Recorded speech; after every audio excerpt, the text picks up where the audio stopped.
¿A dónde está papi?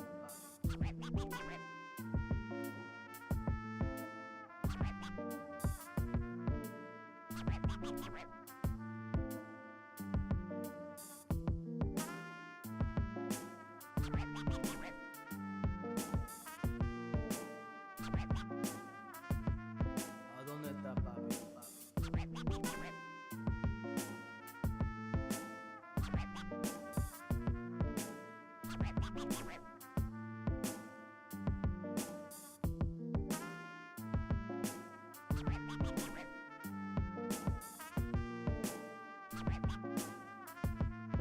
¿A dónde está papi?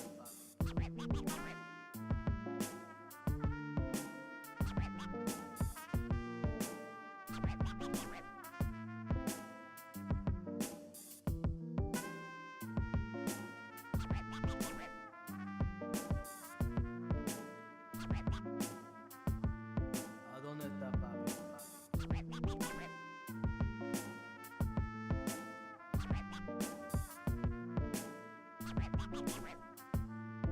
¿A dónde está papi?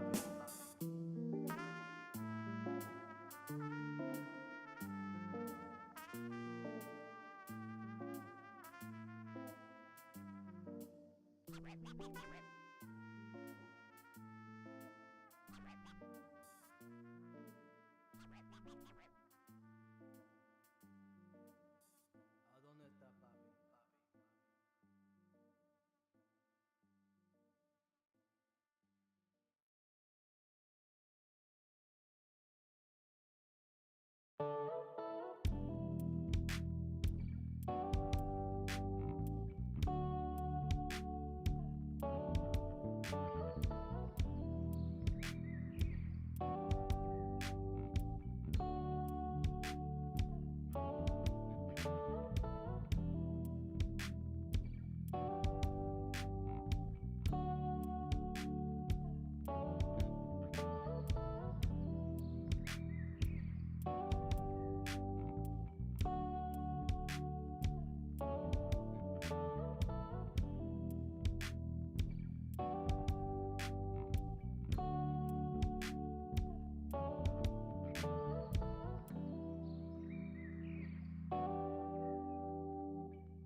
Welcome, welcome, welcome to the Thursday stream. It is indeed Thursday, Friday Junior.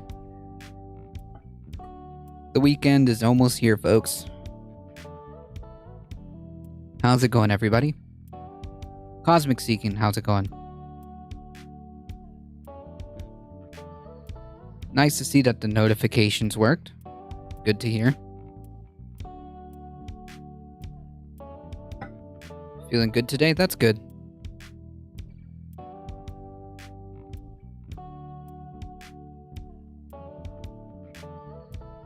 Echo Wrestle Dragon, how's it going? 20k actually if you took out Pell Grants, that's true, and make less than 125,250 per year if married. This is true.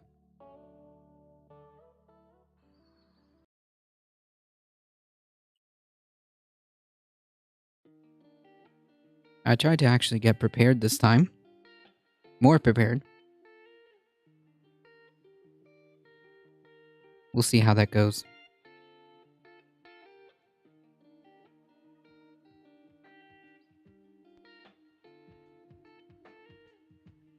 So, yeah, the thing that you were saying, like, there were Republicans who got PPP loans that were forgiven. Yeah, massive hypocrites.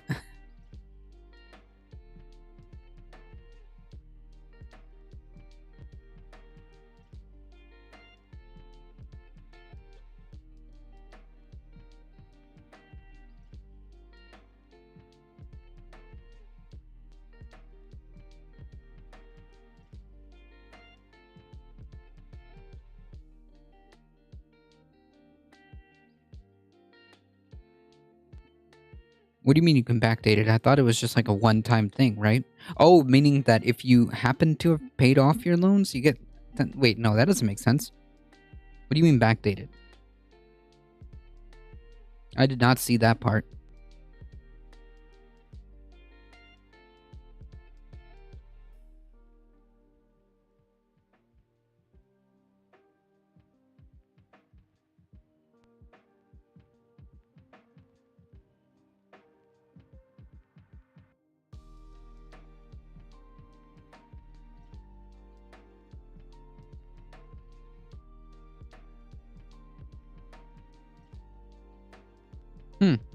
That's interesting. I'm gonna have to look into that.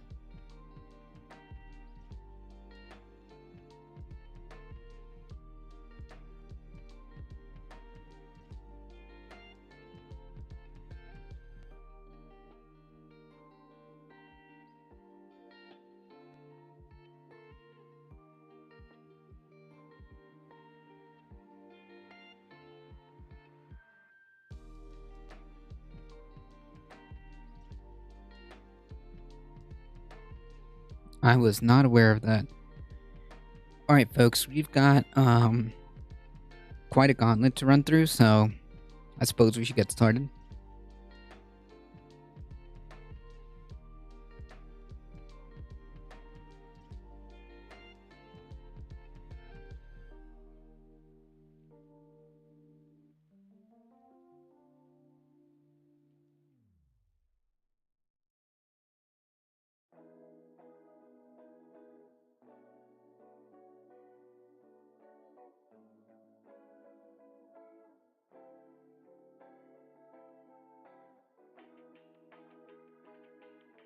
I think we should start with this.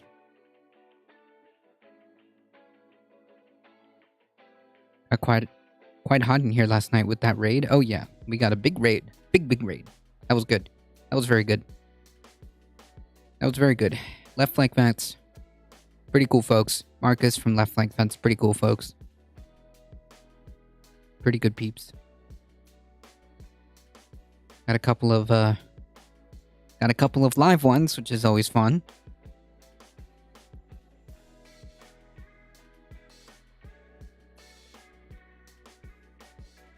Remember the rules to troll this channel. You've got to at least be entertaining, okay?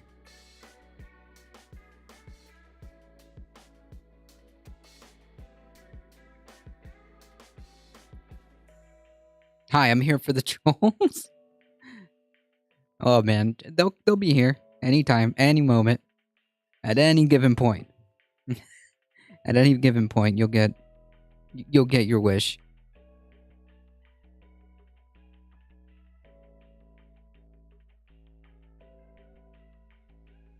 I love the troll bashing. Sometimes I do too. It's just like, so just to be clear, like, there's no point in like debating these people on like the basis of their ideas, but you also can't let like certain stuff fly, and like you also gotta just clown on these people whenever they show up. Like, that's the point.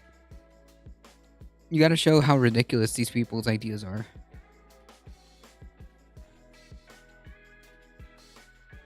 Alright. Let's do a quick follow-up with our friend.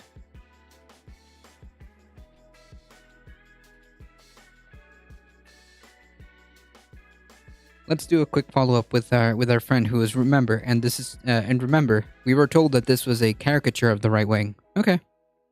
Let's watch. There is no racism in this country. The only racism that is happening is against whites. They hate white people. Who's they? On the good side is that they make your numbers look good. Oh yeah, 100%. They're replacing white people. They attack whites. It's Whoa! Replacing white people? What? Uh-oh. Damn, we're like 11 seconds in and we're already getting into great replacement stuff. Nice.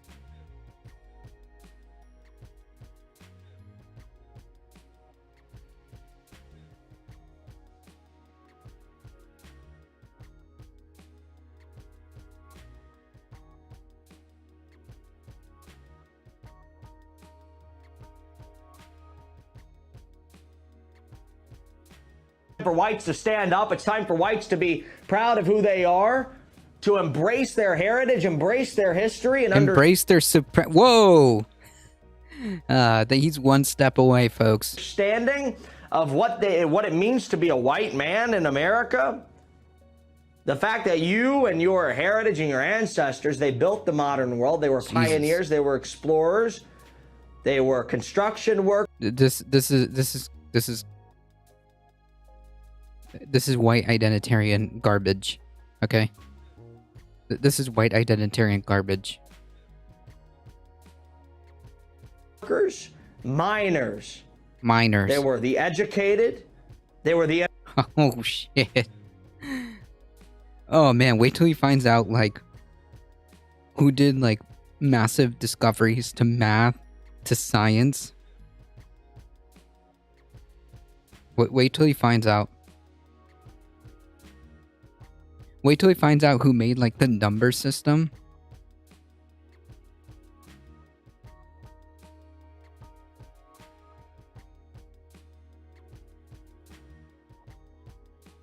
What an absolute clown. Yeah, Tucker Carlson will love this guy. Yeah, 100%. This is right up Tucker's alley. A little bit too out. Tucker's a little bit better at packaging the propaganda, the white nationalism. Tucker's a little bit better at that, but this guy doesn't care. He doesn't need to care.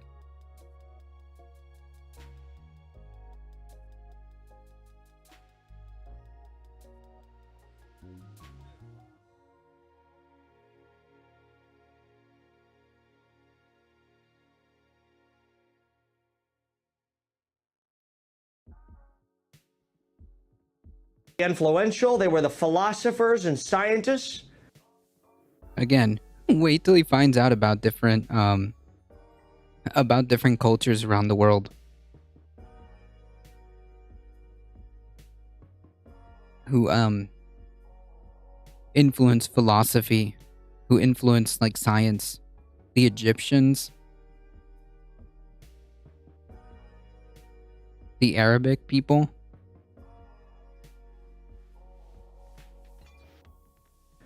the Chinese people. Of a bygone era. We must never forget that, and we must be happy with that history. There's no reason to pollute it or attack. But it's not history. What? None of what you're saying has any like basis of... You're just saying stuff, dude. None of this is based on reality. You're just saying stuff, okay? You're just saying stuff, and furthermore, you're saying stuff because you somehow have deluded yourself into thinking that your personality and the way you are is all based on your being white. That's it. That is your identity. How, like, that is what you've decided that you're going to base yourself on. It's pretty sad, actually. It's pretty sad. Oh yeah, they're so good at these things because they regurgitate them and they repeat them over and over and over and over and over again. And it's the same stories since decades and decades and decades. It's the same garbage packaged and repackaged and rebranded over and over and over and over again. So yeah, I would imagine at this point, I would hope that after, doing all this, they would at least be kind of consistent in their exact wordings, how they each copy each other. They all have the same talking points. They all say the same bullshit at the same rhythm. They all march to the same beat is what I'm trying to say. Hack it or mistreat it. Myself, as a white American, I'm very proud of my history. I am proud of the country that we... I know you are. Oh, I agree with that. I'm pretty sure he's proud of the history as a white American. I'm pretty sure. Yeah, that's kind of where I was going. Cosmic Seeking. That's exactly where I was going. I'm pretty sure he's very proud of the history. We built. I am ashamed of where it is going and who is taking it over. Wait, who is? Undeserving minorities. Oh, I see. Undeserving minorities. Huh. Interesting. How exactly? What are you talking about? Yeah, he's just a white supremacist. That's really what it is. I mean, are you going to say that's racist? Okay. It is? Undeserving minorities. Who? Can we get an example? How do you quantify this? No, because he's not going to give you an example. Yeah. This is the classic, exactly what I was talking about yesterday. They have this perceived victim complex, right? They have this perceived weapon that is being used against them, right? In their heads, remember. This is in their heads. There's a perceived weapon in their heads that is being used against them.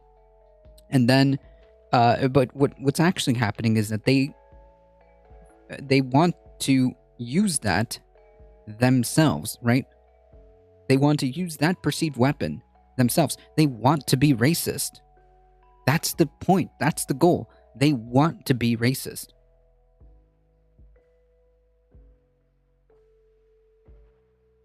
So they perceive this like boogeyman, right? That like every single person thinks that like all white people are bad or whatever. Right? And like there's this huge like racism wave against white people. But the reality is it's them who want to take that and use it because they're racist. They hate minorities or people that don't look like them. They have deluded themselves into thinking that some kind of like fantastical history happened that never did, where white people built everything or something like that. When that's not the case at all. They have to dog whistle, kind of. I mean, this guy is not dog whistling at all. Not anymore, anyways. Not as much anymore. Not as much anymore. Nowadays, you get it straight.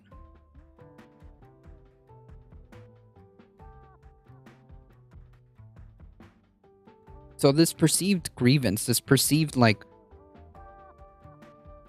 weapon that they think is being used against them, the reality is they're the ones that want to do these things. They're the ones that want to be racist against minorities. That's it. It's the same thing with cancel culture. That was my point about playing the other the other video, the other clip, right? They don't actually believe in cancel culture. They just like the idea that it's a perceived weapon that's being used against them. But in reality, they're the ones that want to do it. They're the ones that want to cancel democracy. They're the ones that want to cancel opposing views. They're the ones that want to cancel free speech except for theirs.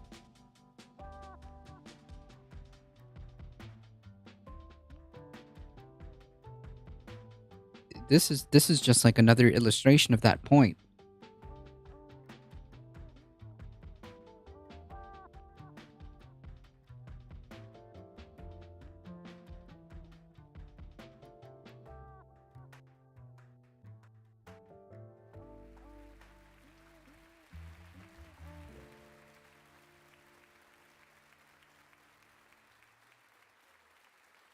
Yep. But you know, according to our friend from yesterday, that's just a caricature. Even though that person would most likely agree with everything that this dude just said.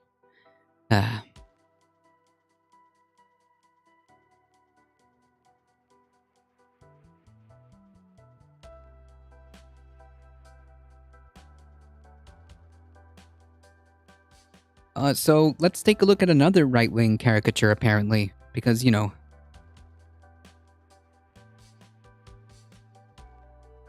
Laura Loomer refuses to accept their primary loss. Apparently, she's going off about how the primary is actually rigged. I thought she had already conceded, but apparently not.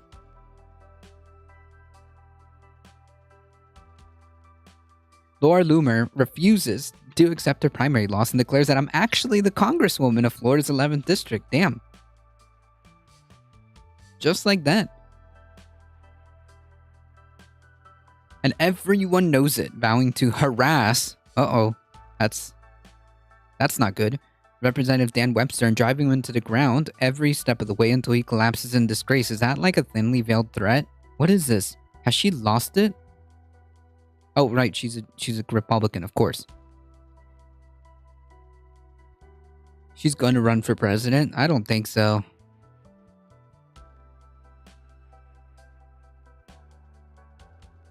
The congressional seat in Florida's 11th district is mine for the taking. And I will be the congresswoman of Florida's 11th district. This is a Telegram post. I'm actually... Wait, hold on. She just said this is hers for the taking, right? When people say it's theirs for the taking, that implies that it's not theirs. The implication being is that she's going to take it. But in the second sentence, well, I guess if you can call these things sentences, she then states, she's actually the congresswoman. No election needed, folks. I appointed myself. Look at that. Amazing. Elections? What? The will of the people? What? The will of the the will of the voters within my own party? This is why I keep saying the Republican Party, the Republicans do not believe in any type of democratic norm at all. They don't care about democracy. They don't care about elections. None of that. It just, they don't care about it. Everyone knows it. It's so Trumpy. I often hate it when they do this. Yeah, well, now everybody's got to be Trumpy in the Republican side. Everybody's got to be Trumpy.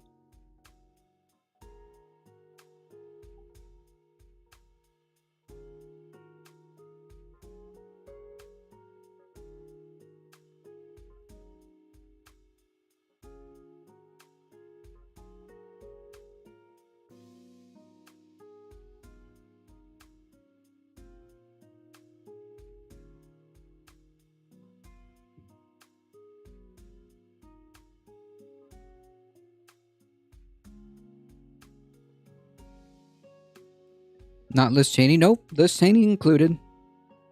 Liz Cheney included. She voted 93% of the time with Trump and the Republican agenda. Liz Cheney is just as gross.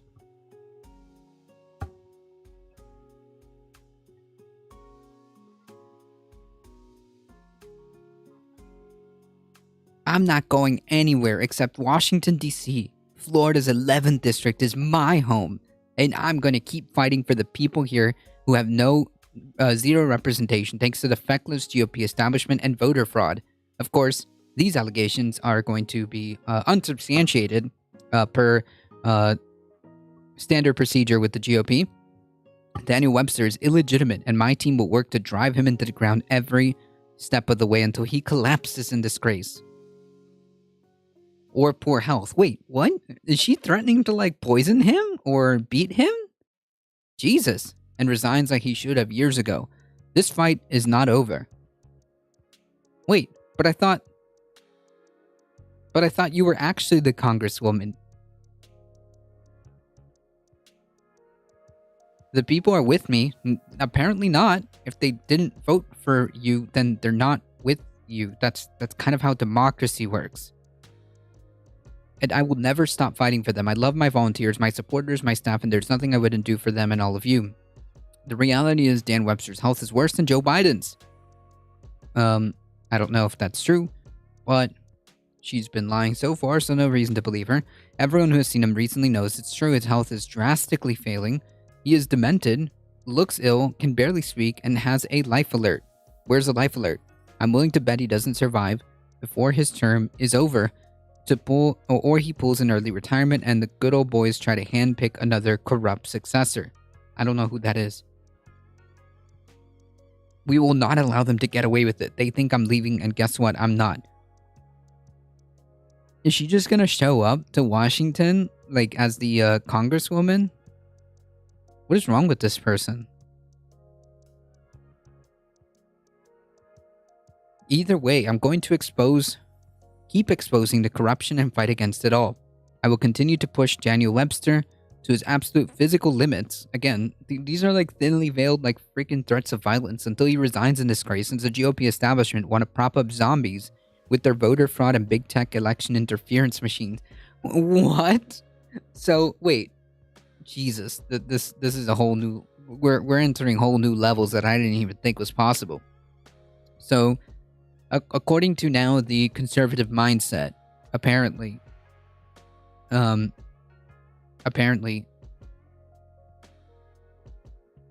the primaries of your own party can't be trusted. Even the primaries by your own party can't be trusted. You can't trust your own fellow party members.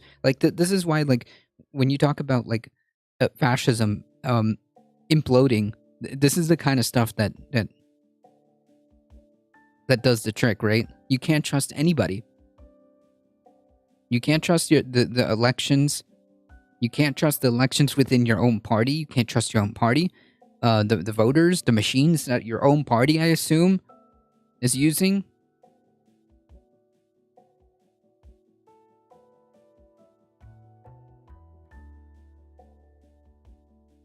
I will force him out so people get the representation they deserve. But, they didn't vote for you.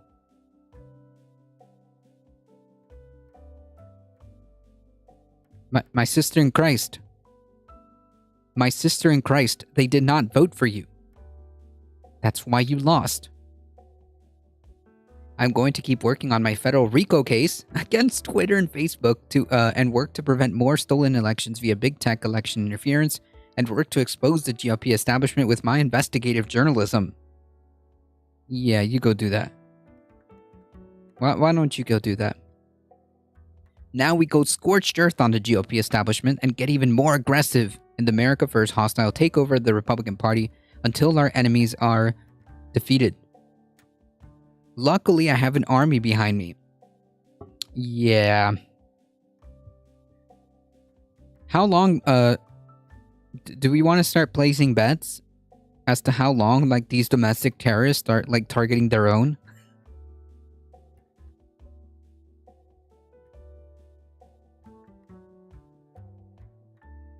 Do we want to start taking bets until, these domestic terrorists start, taking shots at their own?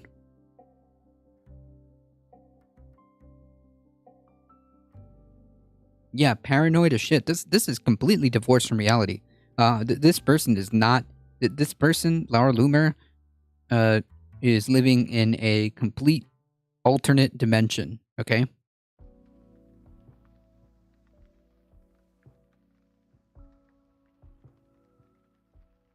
I would also like to point out that she's supported by Nick Fuentes. Nick Fuentes, who shows up consistently in conservative conventions. Nick Fuentes, who has literally introduced Marjorie Taylor Greene.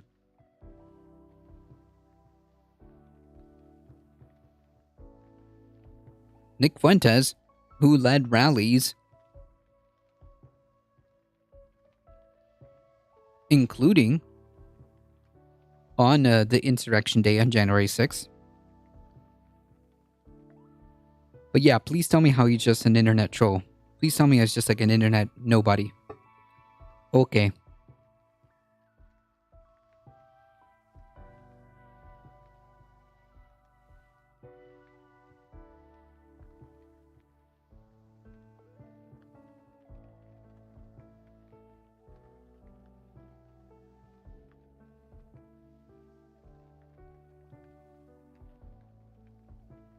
Here's more right-wing caricatures. I know in our country right now, they keep telling us, Lauren, that Christian nationalists are the terrorists. Christian nationalists yes. are at risk. You know what we... Yes, that's not just anybody... That's not just nobody saying it. It's literally law enforcement agencies, time and time again.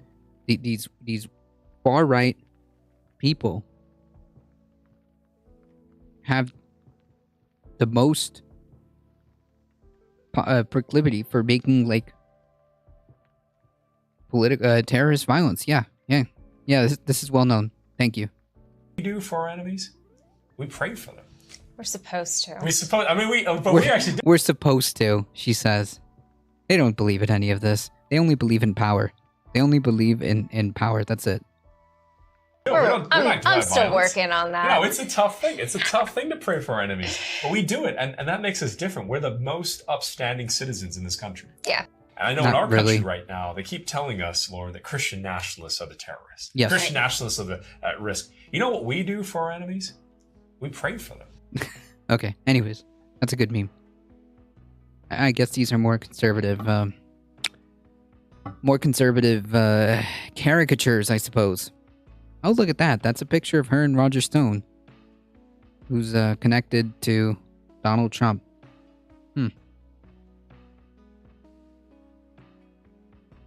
But I guess these are all just caricatures, right? Odd how they keep popping up. They want the church to take over the state and tell lawmakers what to do. Yeah, they want to be the ones to tell people what to do. Yeah, that's the goal. The goal of these people are to take over and implement a theocratic authoritarian state. That's their goal. That's the goal of the Republican Party. That's who they are, and that is what will happen. They can and they will, should they get the chance and should they get the opportunity, they can and they will implement a theocratic authoritarian state. The writing's on the wall, folks.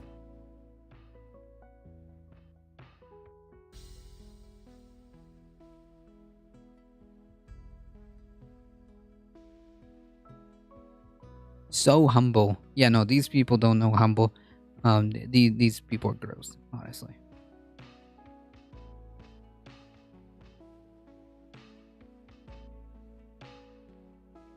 Let's see more caricatures of the right wing. And when they raided Mar-a-Lago, God didn't like that, Steve. That didn't set well in heaven. It didn't set well at all when they did that. You know, the scripture says, touch not my anointed and do my prophets no harm. Well, they touched his anointing when they did that. His anointed. Jesus. Oh, Lord.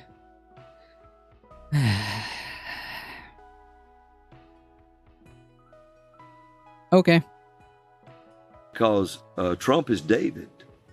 Oh. He's David. He began to be David when when Barack Obama's seal fell off of his podium, he began to take. I remember that. Yeah. It fell off and rolled away or something. It sure did. It sure did. And What? Oh, okay. People can't get along, so Republicans want to wake up every morning and tell everyone what to do. Well, I mean, it's them. It's literally them that's the issue here.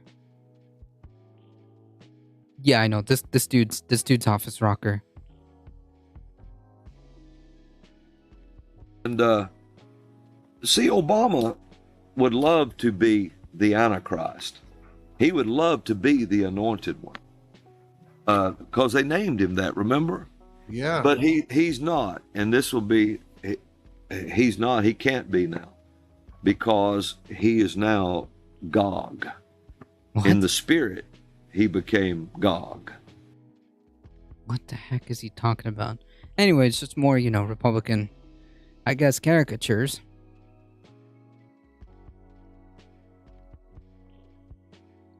Trump is David, like King David? I don't know. These people are not living in reality.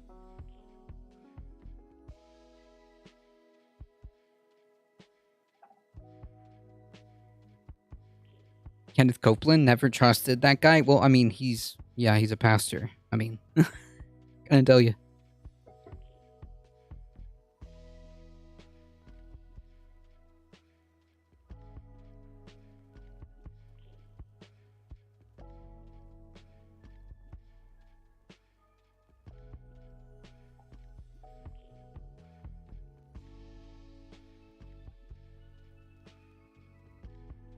Trump is a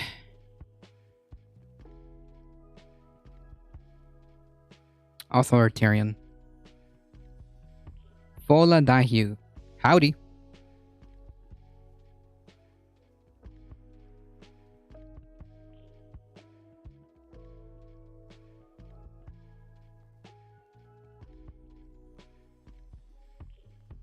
Welcome.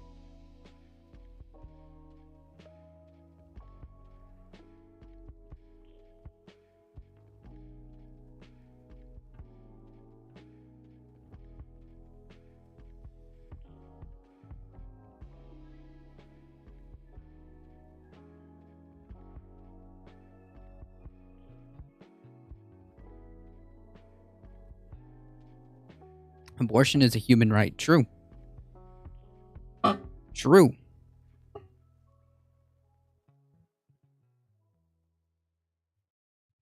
All right.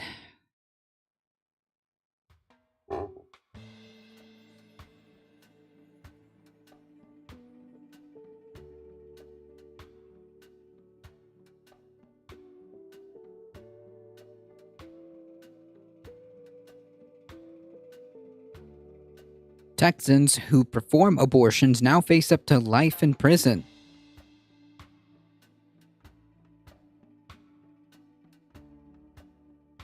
I get it now. So what they meant when they called themselves pro-life, I get it now. What they meant when they called themselves pro-life is they meant that they will put you in prison for life. They are pro putting you in prison for life. That's what it meant. I get it now. It all makes sense. Misinformation. I am Gog. I have no idea what that is, my friend. I wish I knew what he was talking about.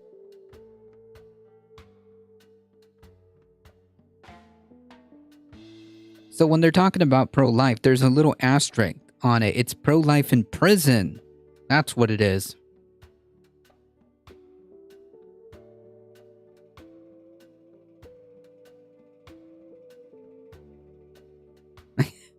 Oh yeah, it's all coming together.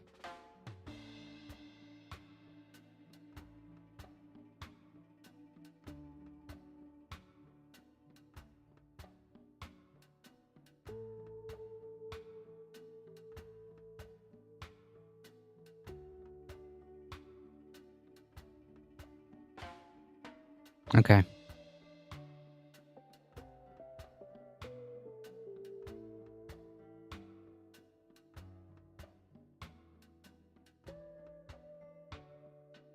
Performing an abortion is now a felony, punishable up to life in prison. In Texas, after the state's trigger law, which has only narrow exceptions to save the life of the pregnant patient, which... So not even exceptions for rape and incest, once again. That's because Republicans and conservatives are for that. The law was triggered when the U.S. Supreme Court issued its judge in Dobbs versus Jackson, the case that overturned Roe v. Wade and allowed states to set their own laws about abortion. Abortion clinics across Texas has already stopped performing the procedure, fearing that prosecution under state laws were on the books before Roe. Texas now has 3 significant abortion bans in place and several administrative regulations governing the procedure, setting up a potential conflict as the largest state to ban abortion navigates this new legal landscape. The trigger law criminalizes performing an abortion from the moment of fertilization, the moment of conception, unless the pregnant patient is facing a life-threatening physical condition aggravated by or caused by or arising from a pregnancy. What? So wait.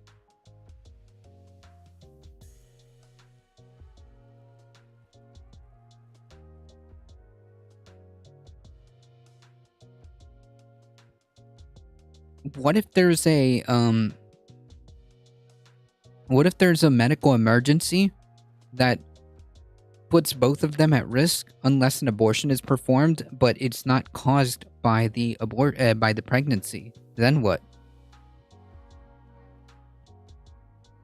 The statute specifically prohibits... Yeah, pregnancy itself is a life-threatening condition. That is true. The statute specifically prohibits prosecuting a pregnant patient who undergoes an abortion. Yeah, this is for the doctors. They're trying to target the doctors. Violations of the law are punishable by up to life in prison. The statute also says that the Attorney General shall seek a civil penalty of not less than $100,000 plus the attorney fees. The Texas District and County Attorney Association has raised concerns about this language. If this sends up a double jeopardy red flag for you, congratulations. A memo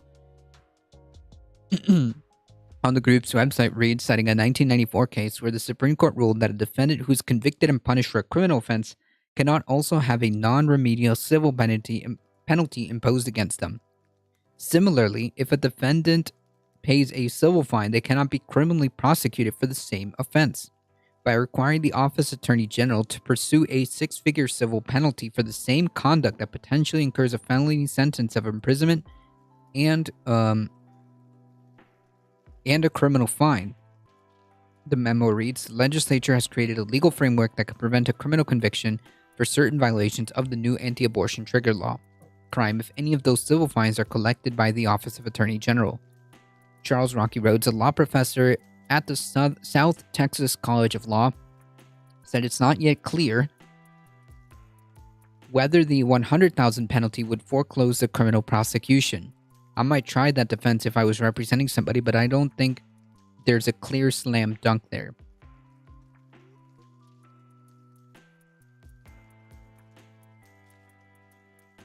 The civil fine, though, may prove to be an important piece of enforcement as more prosecutors come out publicly in opposition to the criminal law.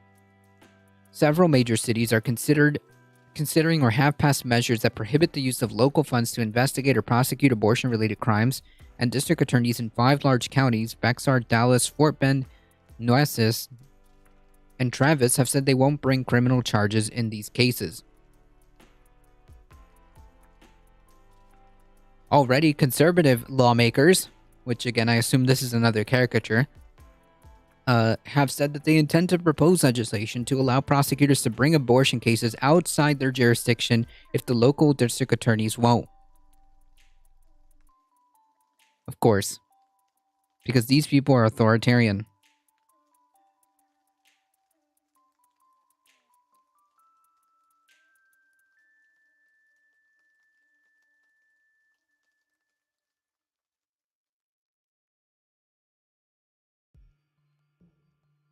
That's never been done in Texas, but the legislature probably can at least start the ball rolling, said Dallas attorney David Cole, then you've got prosecutors with conflicting opinions about the same set of facts, and you've really got a zoo.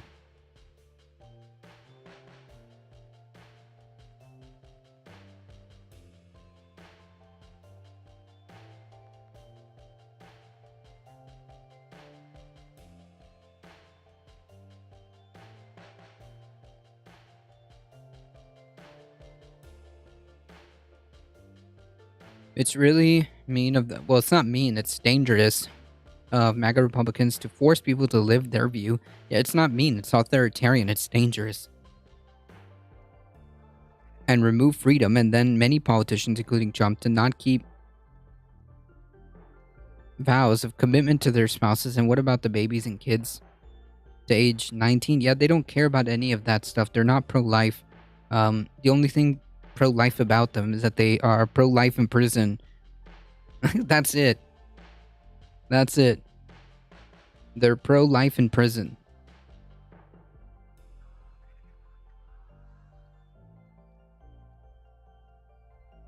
One second, folks.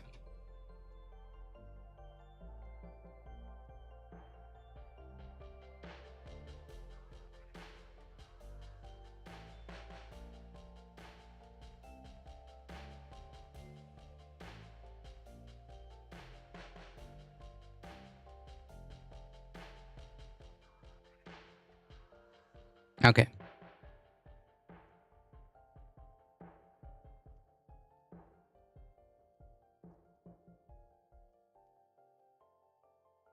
Other abortion laws, there's also looming legal questions about how these laws align with the state's other abortion statutes.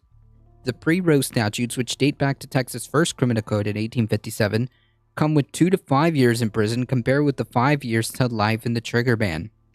Each of these laws have a little bit of different scope, different punishments, and potential arguments about how far they extend. Rhodes said the position of the Texas legislature is going to be that these laws are complementary rather than in conflict. The pre-Roe statutes are currently in effect, but the state Supreme Court has not issued a final ruling on whether they can be criminally enforced going forward. Cole said this legal limbo may push prosecutors to bring charges under the trigger law.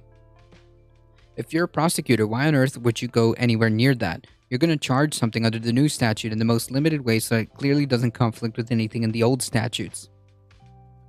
If a prosecutor brings a case under the trigger law, Cole said defendants will likely try to argue that the statutes conflict, but much of this will remain theoretical until a test case is identified and charged, which may not happen immediately. My expectation is what's going to happen is exactly what happened in SB 8, he said, referring to the civilly enforced ban on abortions about 6 weeks of pregnancy. People are going to err on the side of caution, and the deterrent effect is going to be huge, which is really the point.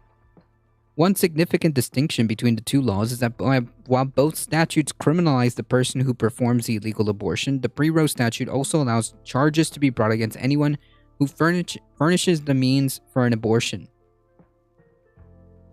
The trigger law is really targeted at the abortion provider, while the old law also has this additional basis of accomplice liability for the person who procures the means to be able to have the abortion.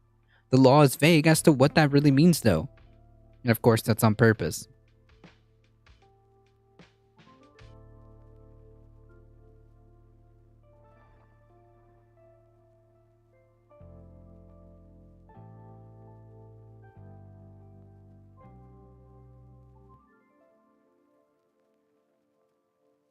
Uh-oh.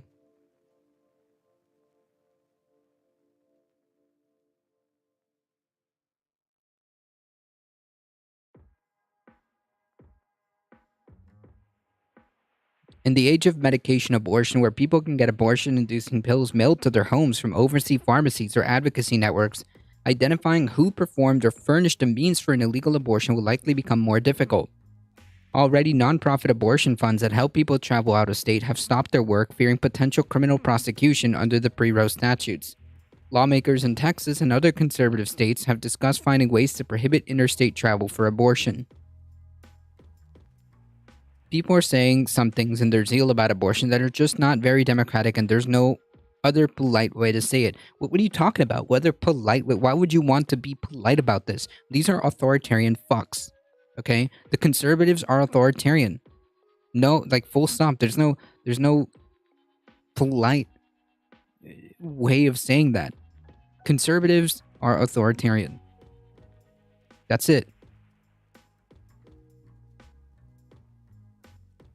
People are saying the same thing. Oh, yeah. Even in jurisdictions where police and prosecutors are actively working to identify and charge these cases, the threat of civil action still looms.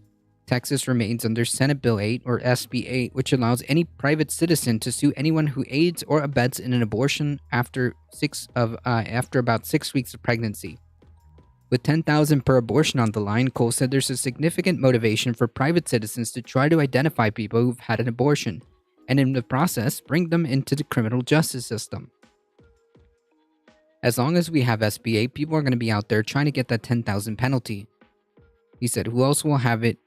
Who else will have their hand in it will depend on who's in charge.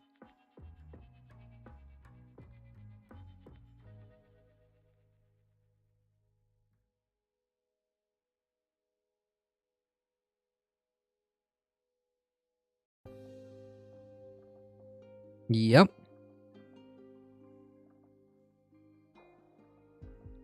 The Republican Party, folks.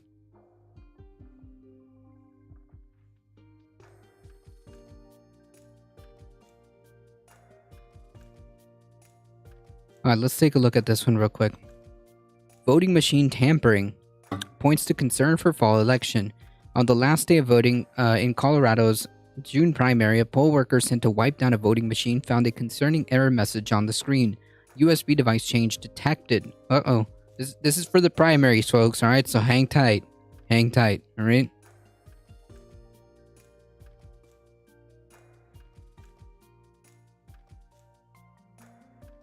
The machine used to mark the ballots electronically was taken out of use and an investigation launched. The message raised concerns that a voter had tried to tamper with it by inserting an off-the-shelf thumb drive. Alio with the 10 biddies, thank you so much, I appreciate that. The incident heightened concern among election officials and security experts that conspiracy theories related to the 2020 presidential election could inspire some voters to meddle with. You mean conservatives, okay? There are no like Democrats or liberals or lefties or whatever you want to call it, that fall under that umbrella, right? Who are going around trying to put USB devices on the voting machines, okay? That's just not a thing. There's only one party who doesn't trust the elections, okay? There's only one party who doesn't believe the results of a free and fair election, who has made an entire conspiracy theory around it. There's only one party. There's only one movement, one ideology, and that's the conservatives, the Republicans. That's it. Okay? That's it.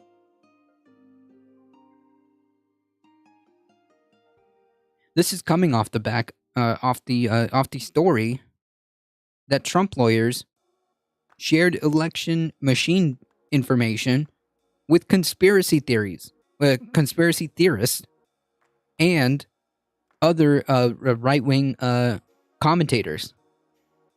These election machine files have been downloaded dozens of times. The scope of that breach is yet to be known. The scope of that breach that Republicans have facilitated and have participated in has yet to be seen.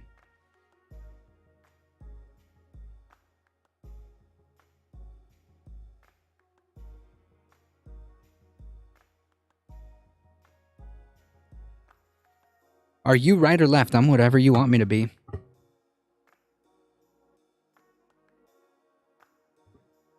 The incident heightened concern among election officials and security experts that conspiracy theories related to the 2020 presidential election could inspire some voters, not some voters, Republicans, to meddle with or even attempt to sabotage election equipment. Republicans, that's it. That's it. Even unsuccessful breaches, like the apparent one in the county south of Colorado Springs, would become major problems in the November general election, when turnout will be greater and the stakes higher, causing delays at polling places or sowing the seeds of misinformation campaigns, only by Republicans. from White House Congresswoman Marjorie Taylor Greene had 183,504 in PPP loans forgiven. Yeah, massive hypocrite. Yep. Not surprised.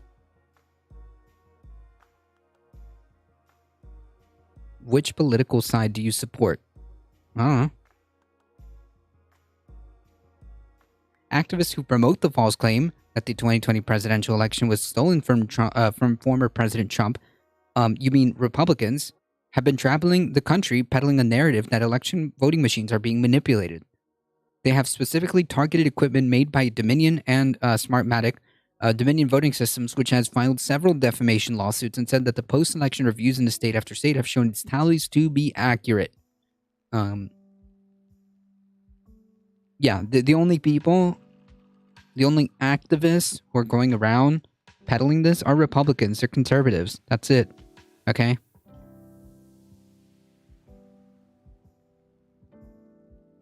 This is yet another example of how lies about Dominion have damaged our company and diminished the credibility of U.S. elections. The company spokesperson Isabella Velasco said in a statement to the AP, despite no evidence of widespread fraud or manipulation in the 2020 election, the voting machine conspiracies have sunk in with a wide swath of Republican voters. Yes, these are the only people that believe in these wild conspiracy theories. Many of them have berated the county commissions throughout the country seeking to ditch voting equipment in favor of hand marking and hand counting all ballots. The incident in Pueblo County highlights a troubling reality that any voter propelled by conspiracy theories could try to tamper with the voting machines. You mean it's not just any voter, it's Republicans.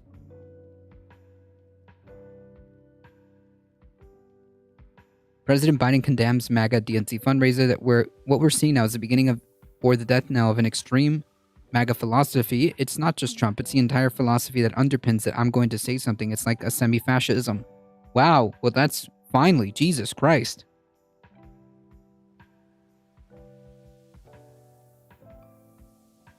That is the closest thing to calling them out for what they are. As close as it gets. But whatever, I'll take it. Yes, they're definitely fascistic. They don't believe in any type of democracy. They don't believe in democratic norms. They scoff at the idea of free and fair elections.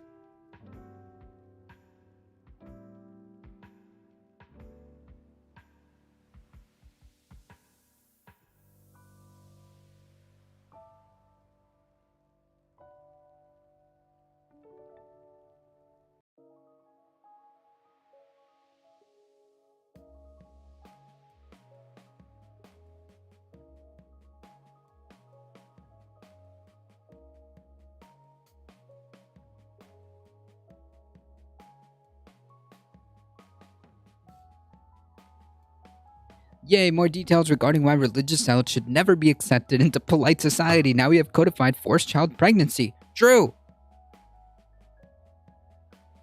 And if you're the doctor that does that in Texas, you will go to jail for life.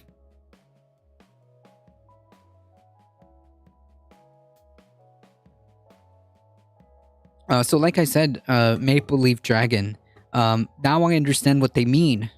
Now I understand what they mean by pro-life. What they mean by pro-life is pro-life in prison. Damn. I should have caught that earlier.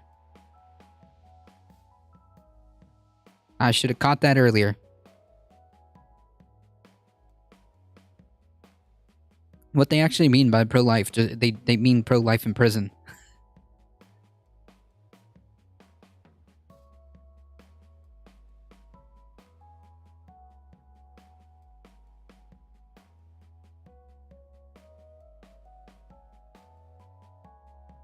You get people motivated and activated, and who knows what they're going to come up with to fight the machines they don't trust. Yeah, this is why this is so dangerous. This is why fundamentally I keep believing and I keep making this point that fundamentally at the core, the Republican Party is just not compatible with democracy. Like, these people have lost the plot, okay? These people are living in a literal alternate reality, okay?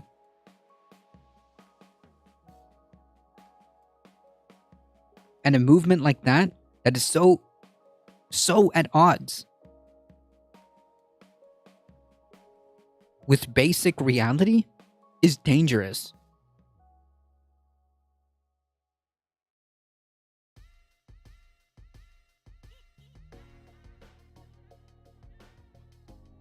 While it's difficult to stop such vigilante attempts, experts say that the nation's election infrastructure is well positioned to detect them quickly, as the Colorado County was able to do so. Not only does detection security involve layers of defenses, but a majority of the county now uses hand-marked, a majority of the country, sorry, that's a big difference, country,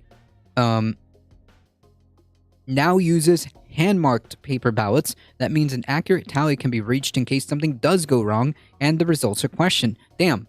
Based. Perhaps more concerning is that what could happen during the election time. Officials are investigating a suspected attack and working to validate the results. That's when people can exploit that uncertainty and sow doubt about the election outcome, which is really the only thing that they need, right? The whole point of doing this, the whole point of beating the same drum for the past 2 years is to do that, right? It's to sow doubt about the elections, to sow doubt on the most important piece, the most important part of a democratic system, right? They want to rock that so that it falls and they could take over. That's really what it is, right? You could see that by the rhetoric. You can see that by the way they talk. They fundamentally do not believe in democracy. They really are, but they think we're the ones living in fantasy land. Yeah, I know. I love it. I love it. I love being gaslit. It's my favorite. It's my favorite part. Mr. Pillowbrain's House Park showed the new documentary. It was discussing the rise of the machines. The machines. Yeah, no. He's just off into another alternate reality, too.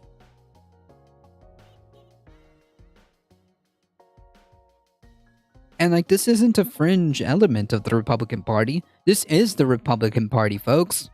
You've got elected officials. You've got the biggest Republican Party in the country, the Texas GOP.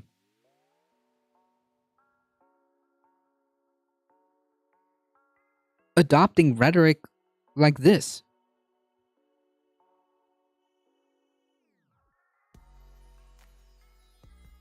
That's right, Elio. So they hate sex outside of marriage, love pregnancy, especially white pregnancy. Yeah, but also completely disregard or try to hide whenever they do that because they're massive hypocrites. Hate providing help to the parents by the government, but love when they get helped. And yeah, when it comes to like charity, yeah. Charity's good as long as they get the credit for it.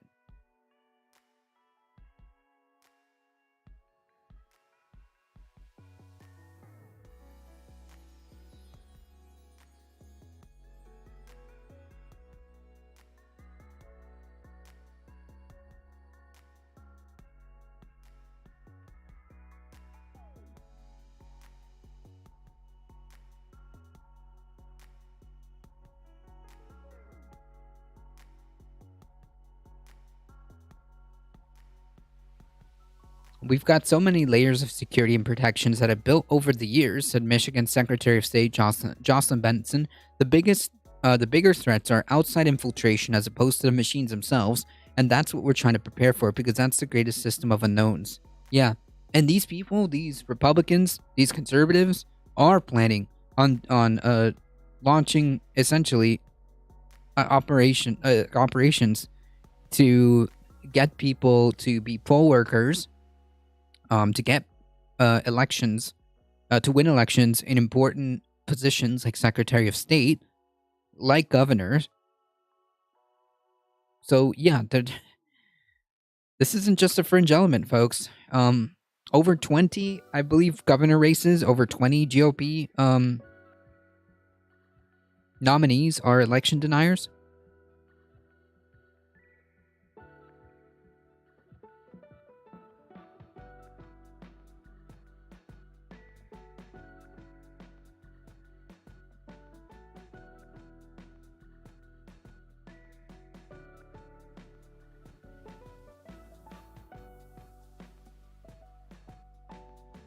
We have to vote for the opposite of MAGA to survive, the less evil.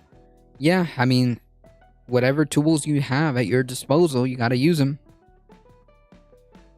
This is the situation that we're in. False claims by Trump and his allies that the 2020 presidential election was rigged is widely debunked and discredited, with no evidence of widespread fraud or manipulation substantiated nearly 2 years after the election. Numerous judges, even some appointed by Trump, dismissed lawsuits, about 60, filed after the election, while Trump's own attorney general said the Justice Department found no fraud that would have changed the results.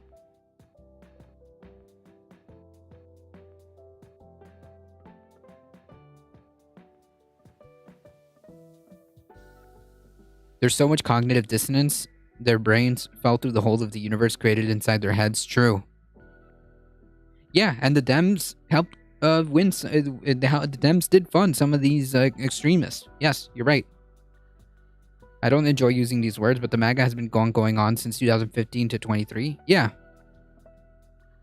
Yeah. You can see videos from my old videos of mine from 20 old videos. Man, as if like 2016 was that old.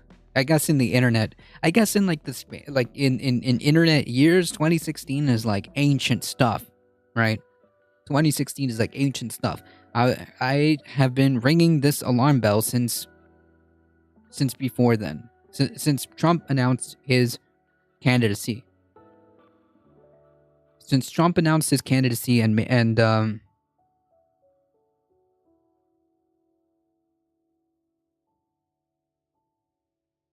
began campaigning.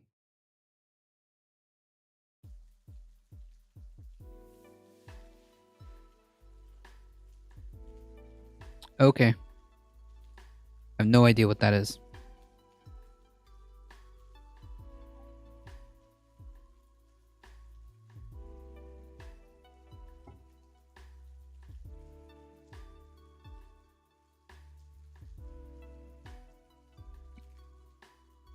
Lies about the 2020 election have led to security breaches at some local election offices, including one in Mesa County, Colorado.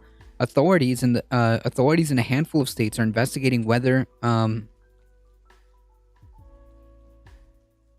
officials provided access to their voting machines to conspiracy theorists. Well, we know that Trump lawyers, like I said, have given election machine documents to these conspiracy theorists, and these supposedly sensitive files have now been downloaded dozens of times at this point, maybe more I should say at this point.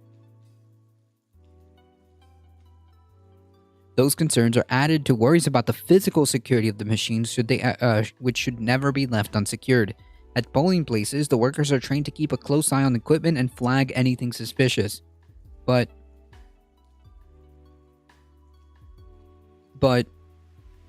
what if these people get poll workers?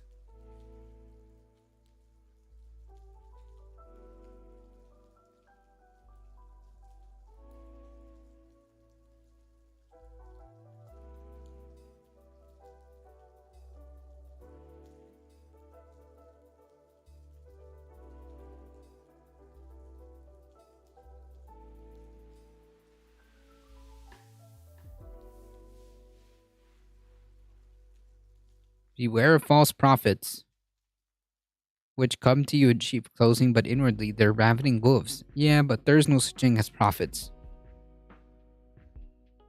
I've always thought if they're gonna call anyone the Antichrist, it sounds just like Trump. Yeah, but it's religion, so it doesn't have to make sense.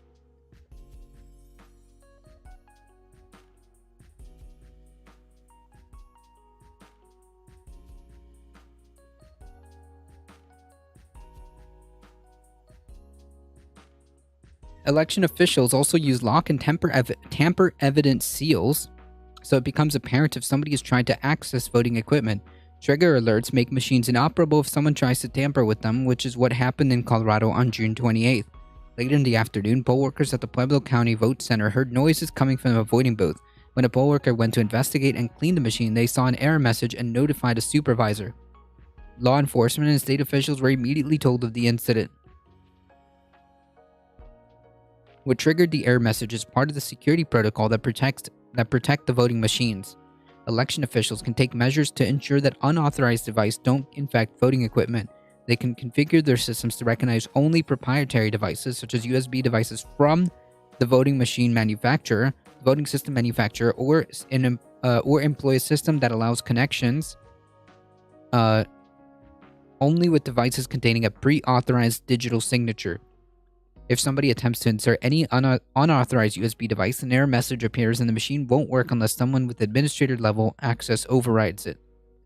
In the Pueblo case, the tamper-evident seal on the voting machine appeared to be disturbed. The case remains under investigation and prosecutors are reviewing evidence.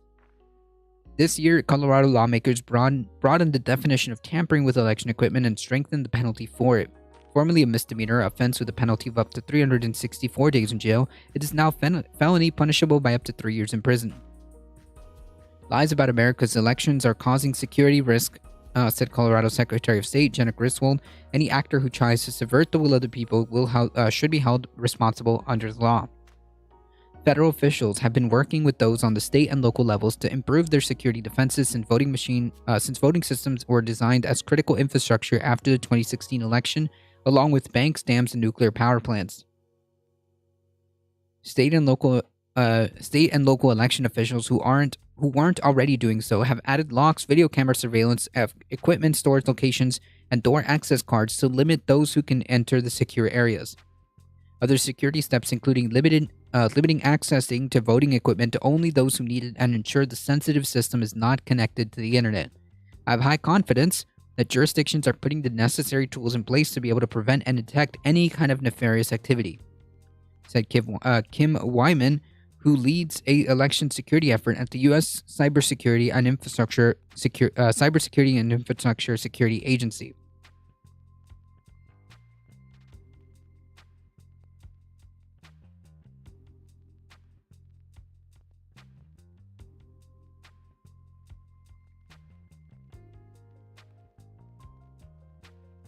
In Pueblo County, election officials are preparing for every possibility during the November general election.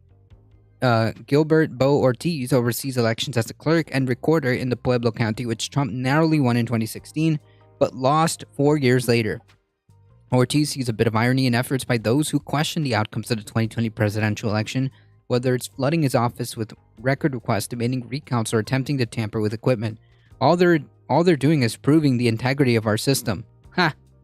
True. True.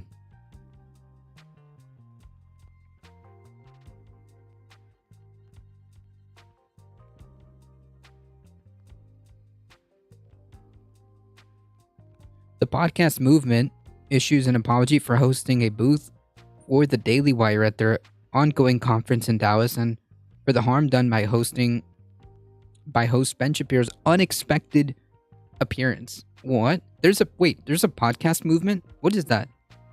I want to go to that. How come I didn't know? The podcast movement. Oh.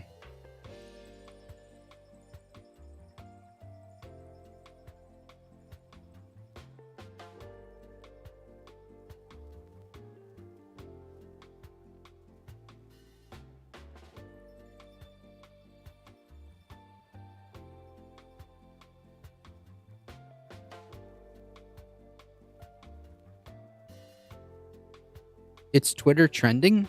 Wait, but when does the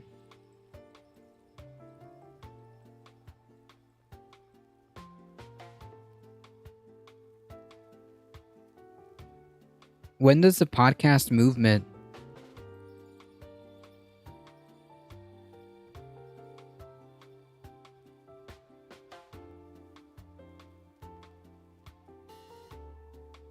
It's in Dallas, Texas.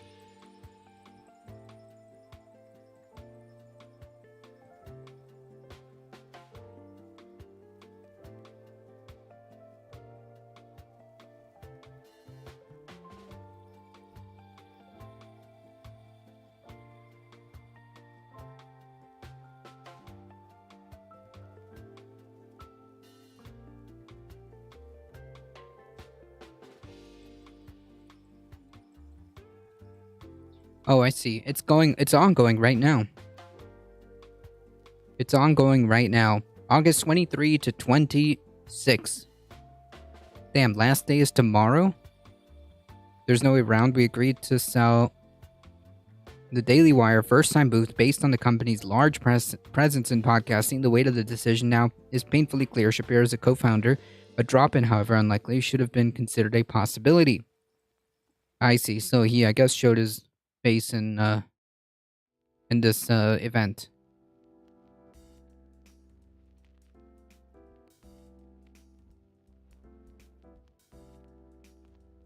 Well, maybe they should have been more responsible and realized who they were dealing with.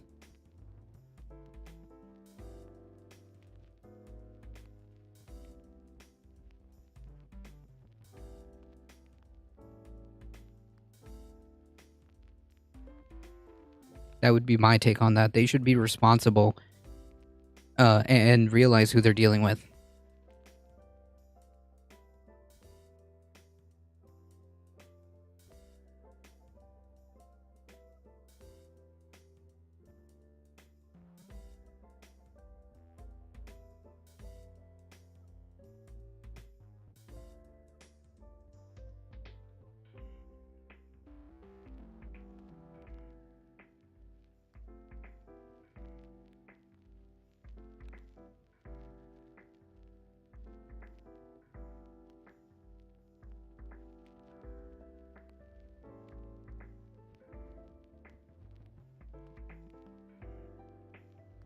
A federal judge ordered the release of a redacted version of the affidavit that enabled the FBI to obtain a search warrant.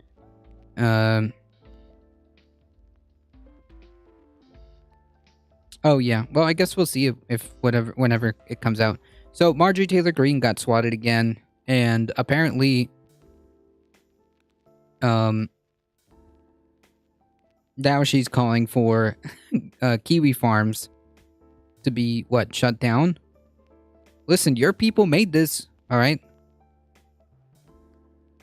What's the saying? You made your bed, now lie in it?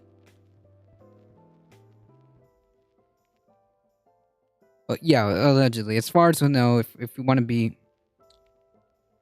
as charitable, allegedly, yes. But you can't simultaneously be surprised Pikachu face and are calling for the taking down of kiwi farms when that's your people, my friend. That's you. You made your bed.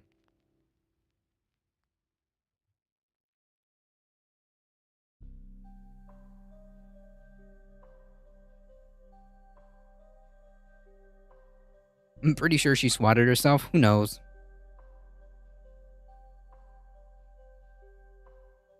Report states something else fairly alarming, that the suspect claims that he or she is connected to this website, which is a site that actually supports cyber stalking. The suspect even gave police their username. So basically, as you pointed out, this is a suspect admitted to intending to do harm via cyber stalking. You said you fully want to, prosecute whomever did this, and I'm assuming that suspect is still at large, right? Yes, there's an investigation underway, and there's an even investigation into whether that's really the person that did this. But isn't it concerning that such a website exists? Like, why does that even exist? Well, damn.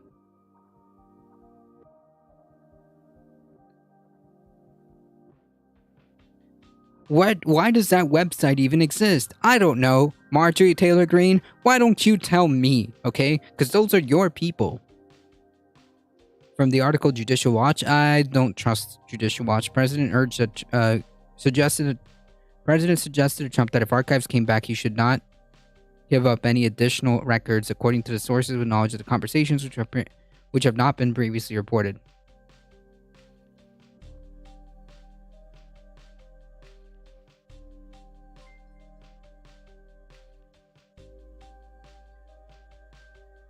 This is so cringe about her and her gun. Yeah. Thank you for the follow. Appreciate that.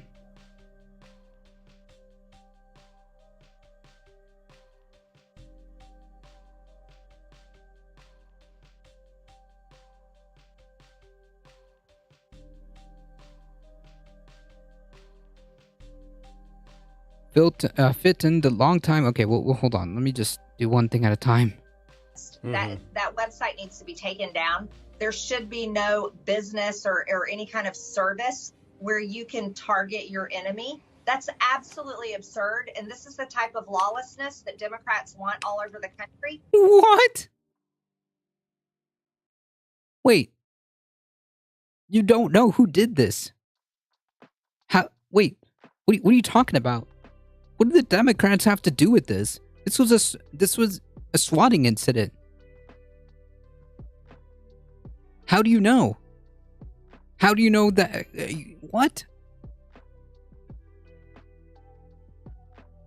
Oh, yeah. She was saying that she usually has her gun.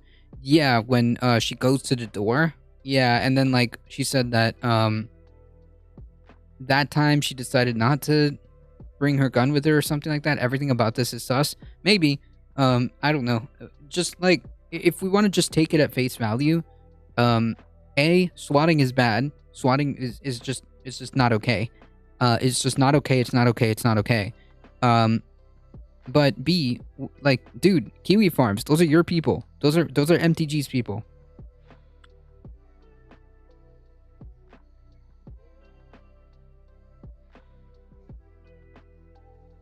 You know, the Democrats are the party of defund the police, which has created crime that. What?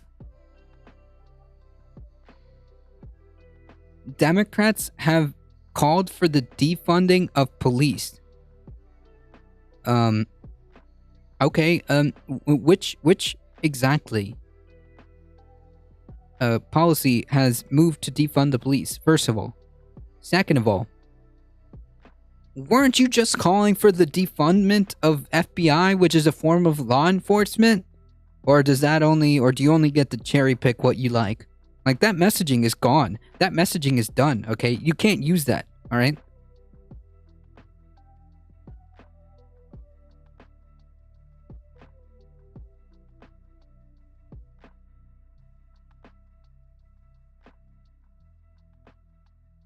Yeah, no police departments have actually been defunded. This is a myth. And furthermore, to add to that, she was the one that's literally calling for the defundment of FBI, which is a form of law enforcement. Is going out of control all over the country, but it's also failure of our government and failure. What? And furthermore, like, what does that have to do with anything? What does this have to do with the swatting incident? How do you know it was the Democrats?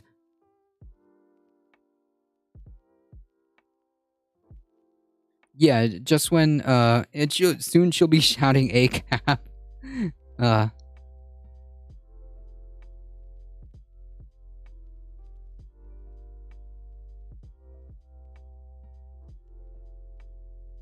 Failure of our law enforcement to not take down a website like that. Like, all of these types of groups need to be completely eradicated. They should not be allowed to exist. Oh, I agree. I agree. All these like far right groups.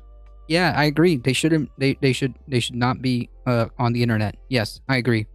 Kiwi Farms shouldn't be a thing. Kiwi Farms, where far right extremists and Nazis get to dox and harass people, often minorities, often trans people. Yeah, those that shouldn't be a thing. I agree. But they're her people, so I don't know why she would be against that. Should not be able to abuse police resources like that. And police officers, we need more police officers. We don't have enough right now. We do. We have more than enough. They need to be able to respond to traffic accidents as real emergencies. Traffic accidents? What? What is she on about? And to calls where they've got to save someone's life, not be part of a prank or a potential, way to kill someone. So, that has to end.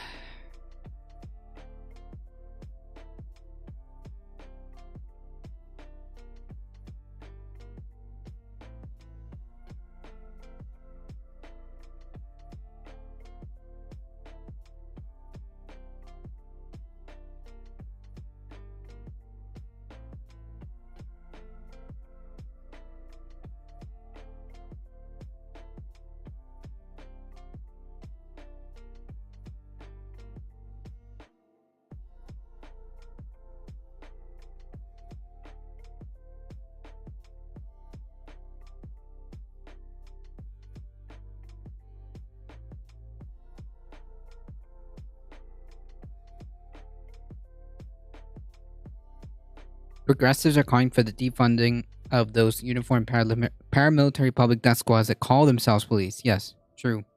She's moaning about a SWAT in the middle of the night, not a traffic accident. Yeah, exactly. Like, yeah, again, assuming, face value, that this swatting incident was legit, yeah, swatting A is bad, and B, yeah, Kiwi Farm shouldn't exist. Okay.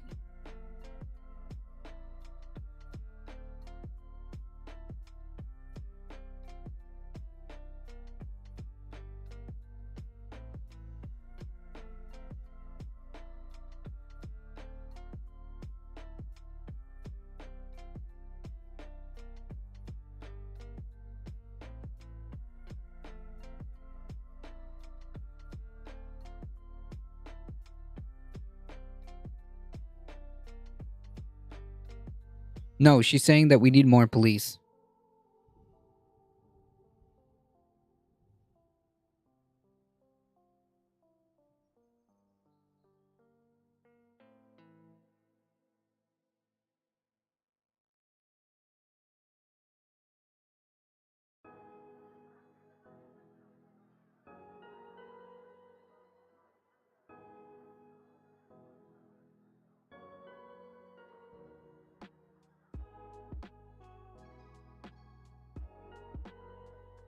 Don't forget that Marjorie Taylor Greene is a Karen. Well, no, she's a Christian nationalist. She's a Christo-fash. Theo-fascist.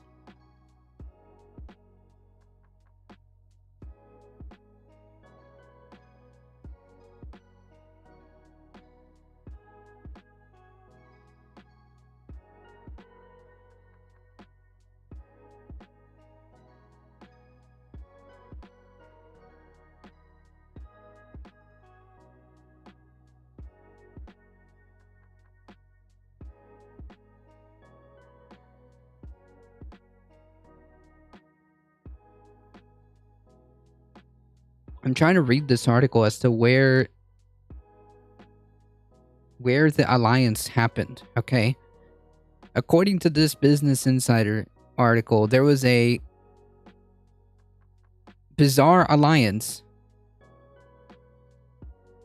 between what I presume to be between Keffels and Marjorie Taylor Greene, but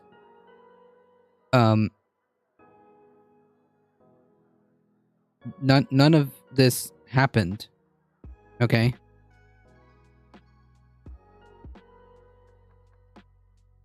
None of this happened. Keffels tweeted the video, said like, "What the F is going on here?" And that's about the extent of it. Where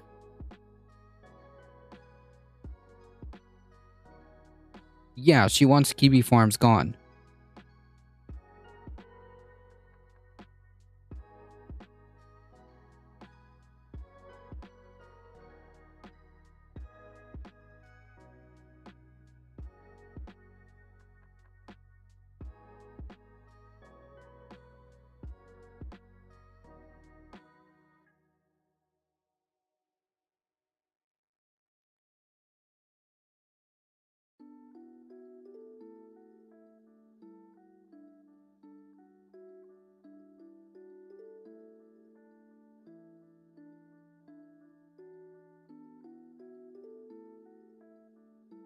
None of these tweets in Keffel's profile.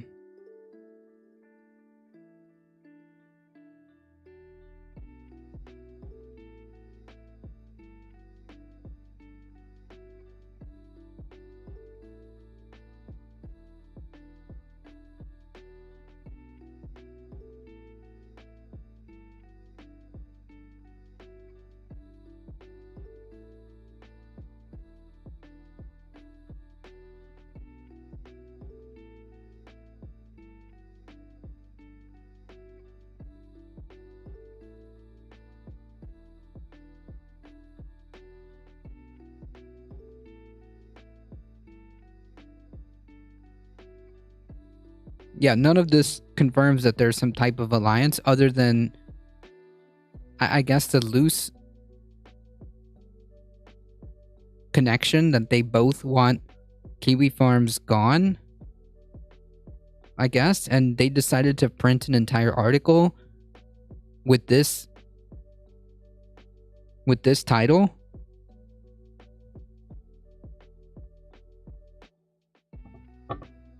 Kiwi Farms is like the more public 4chan. Yeah. Oh yeah, no, I know the real Kiwi Farms website. Just don't go on that website, okay? It's not good. It's not good.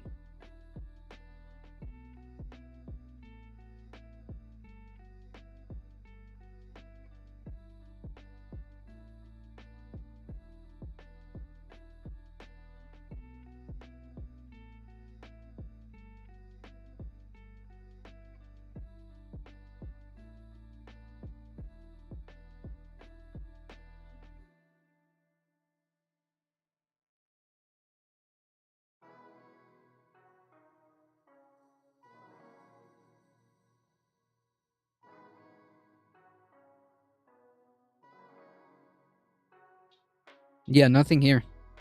As far as I can tell.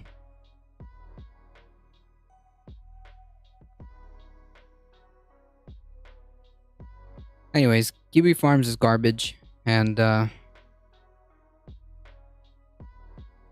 shouldn't exist. At this moment, nobody's talking to us. No, none of our service providers are answering emails. Congresswoman Green, her staffers, and the police have not reached out. This extortion racket is being pulled off successfully. I worry that those parties now believe we should be sacrificed just to get this threat to stop. It's probably easier for the powers that be to kill the site than it is for the police to find and stop whoever it is doing this. What? That's the Kiwi Farm response? Is that the Kiwi Farms response?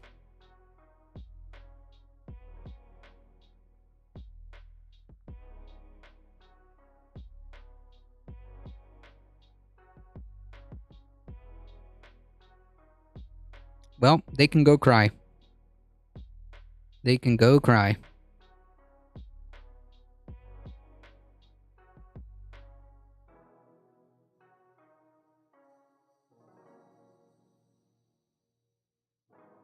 Don't care.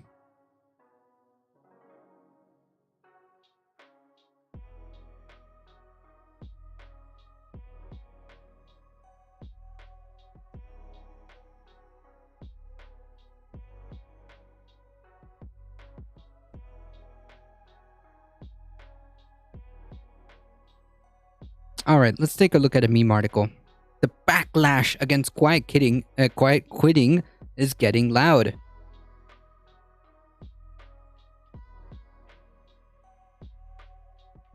Upstream service is faltering randomly, and I can't get anyone to explain why. The DDoS attack from the Troon Squad? What is the Troon Squad? Has been mitigated, and since it started on Friday, the outages seem completely unrelated. Oh well, don't care. I hope the site goes down forever. People have serious opinions about not taking your job too seriously. The viral term quiet quitting isn't really about quitting, nor is there anything quiet about the debate it has unleashed about careers and coasting the summer. What started as a quiet movement among office workers looking to draw firmer work-life boundaries after 2 years of pandemic overtime. Oh, the audacity to have a work-life boundary has grown into a rallying cry. Of course, every generation of worker has its anti-work philosophies, and many managers and striving colleagues have always taken issue with them. What? Who? This is ridiculous. Cue the quiet quitting backlash. The concept has sparked a flood of vehement commentary from business leaders. Ah, yes. Career coaches and other professionals lamenting what the shift away from hustle culture means for Americans' commitment to their job. What? Hustle culture is toxic as fuck. Why would you...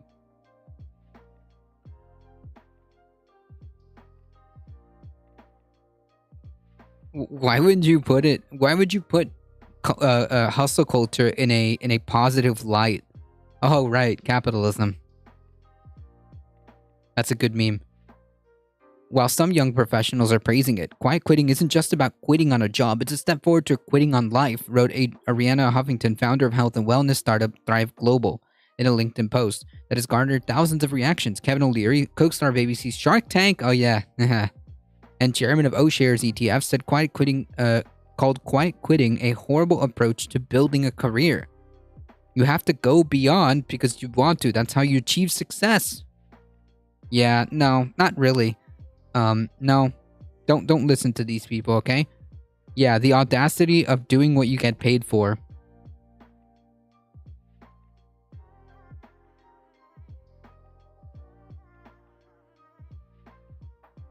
How dare those workers have a work-life balance? Get back to work, get back to the coal mines and get the CEO his third vacation home, you socialists. True.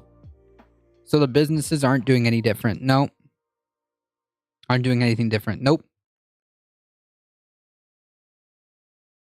How quiet quitting's advocates and critics react depending on what they think the phrase means. The interpretations vary wildly. No, I don't think so. I don't think so. Like, colloquially, we know what that means, okay? We know it means to just put the brakes on work until a worker feels like they're doing the work that they're getting paid for. Some professionals argue that the concept is saying no to extra work without the extra pay and work stress, not necessarily calling it in. Yeah, exactly. And even if you have paid time off or if you have sick days, fuck it. Those are your paid time off and those are your sick days. Many detractors say that the quiet quitting mindset fosters laziness.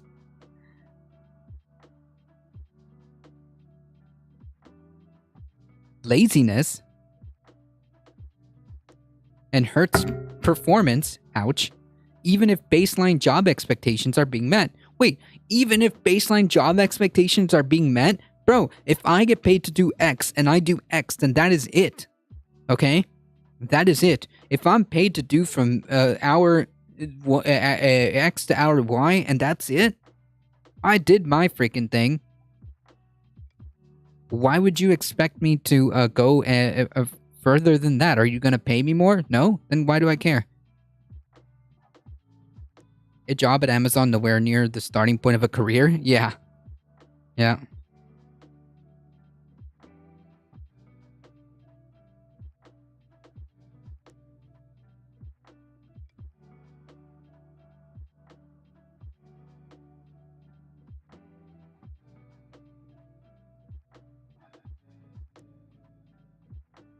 Quiet quitters may think that they're preventing or curing burnout, so then the implication is that they're doing too much.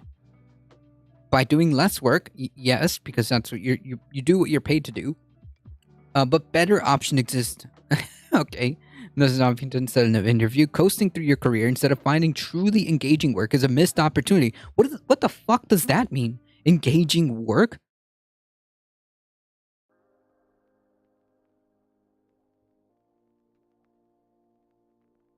What is it to find truly engaging work? Oh, so what? You ask your boss, hey, listen, this isn't engaging. Put me somewhere else. Oh yeah, sure, buddy. That's totally within the realms of how reality works. In the UK, this is called work to rule. Doing your job is described and no more. Yeah, that's because, yeah, exactly. That's what you're getting paid for. As an employer, as an employer, I really love when I can take advantage of people. I mean, I really love when people give 100% when I'm working. These are my boundaries.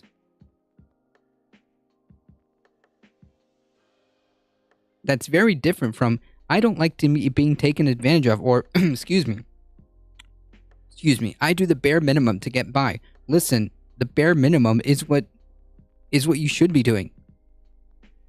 Right? You're being paid X amount for X amount of work. That's it.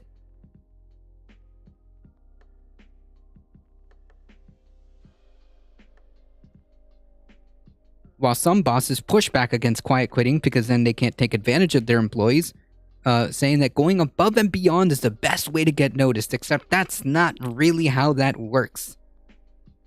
Get raises and climb the corporate ladder. Again, not how that works at all. Many workers are heaping scorn on the term itself, calling the irony of a doing 9 to 5 job and calling it quitting. True. For people like me, the only other option is leaving, said Miss Hancock, who now runs a communication startup and is her own boss, a setup that she says that she allows herself to reap the rewards of her work. Others say those who embrace quiet quitting could be selling themselves short. While some quiet quitters call doing the bare minimum actually means giving full attention to work and then having a life outside work hours. Yeah, like you're supposed to be doing exactly what you're getting paid for. The parameters are being met. Okay? If that's what you consider bare minimum, then so be it. That's on you.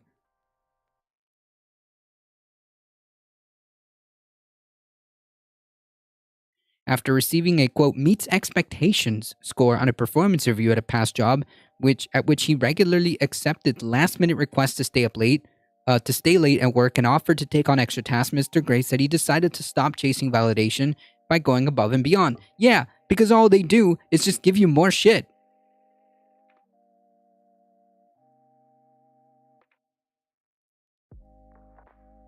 There's no reason why you should be accepting like last minute requests to stay late, taking on extra tasks that you're not being paid for. Why would you do that? You're not being paid for that. I mean, unless they do. In that case, I mean, that's up to you. You're not coasting. You're doing precisely the amount of work. The right amount of work, correct. Who has the political leverage in the office to quietly quit is also up for debate. Mercedes Swan, the audacity for these people to actually put this on a freaking article is just wild to me. The best way to get a raise is to be friends with the right people in a lot of companies. True. Capitalists are so addicted to slavery. Yep. Who has the political leverage in the office to quietly quit is also up for debate. Mercedes Swan, a human resource manager and career coach, says the strategy may not work for a lot of people of color. What? Because of negative stereotypes? So you can't do it because racism? Is that the implication? Like, yeah, listen, you really shouldn't do it. You really shouldn't engage in this behavior, and you really shouldn't engage in this behavior of doing the work that you're getting paid for, because, well, look, negative stereotypes. What? This is asinine.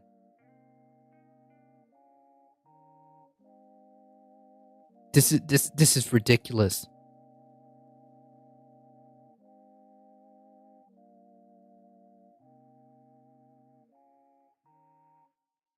And probably racist. This person is ridiculous and probably racist.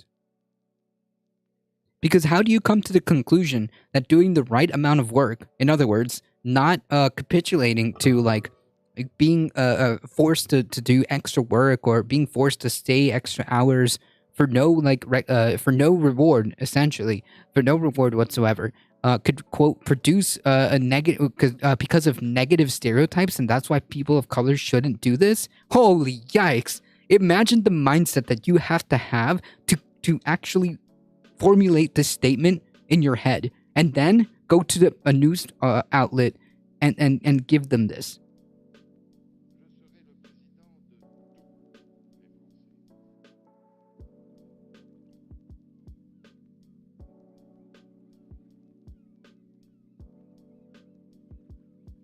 This is actually delusional.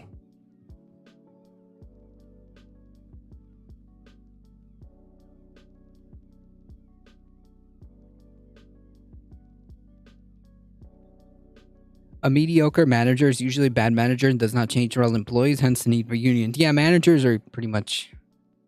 Yeah, anyways. If you want my opinion, managers are useless.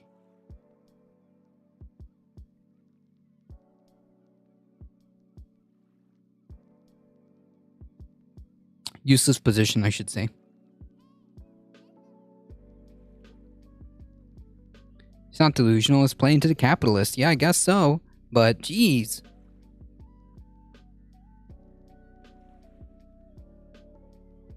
Is this like some type of some virtue signal?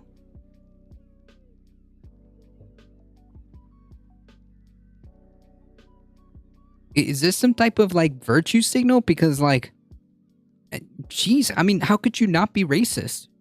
How could you make this statement and not be racist, right? You already have these preconceived biases. You brought this up. Nobody brought this up. You brought this up.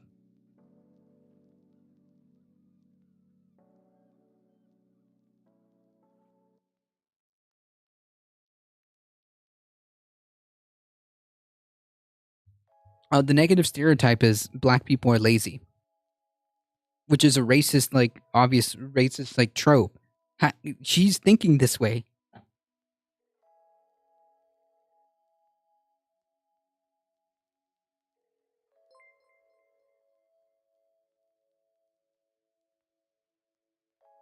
Yeah, no, for no compensation. Thank you for the follow, Realm of the Real.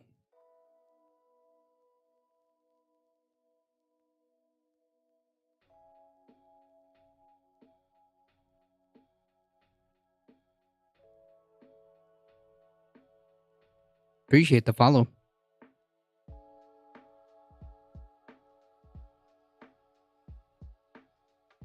Because of negative stereotypes. Oh my god.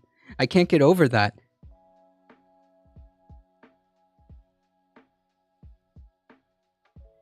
Black women especially could experience backlash if they decide to step back or set firmer boundaries? What?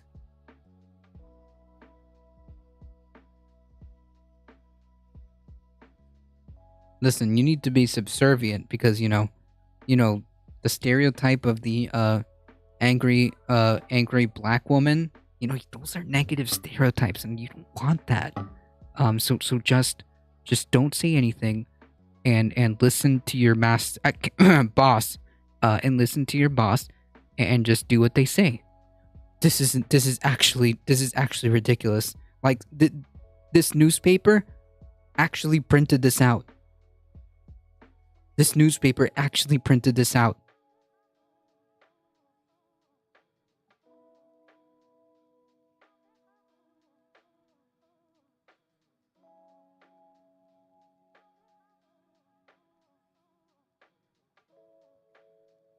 Yeah, yikes doesn't even begin to describe it. Yikes doesn't even begin to describe this.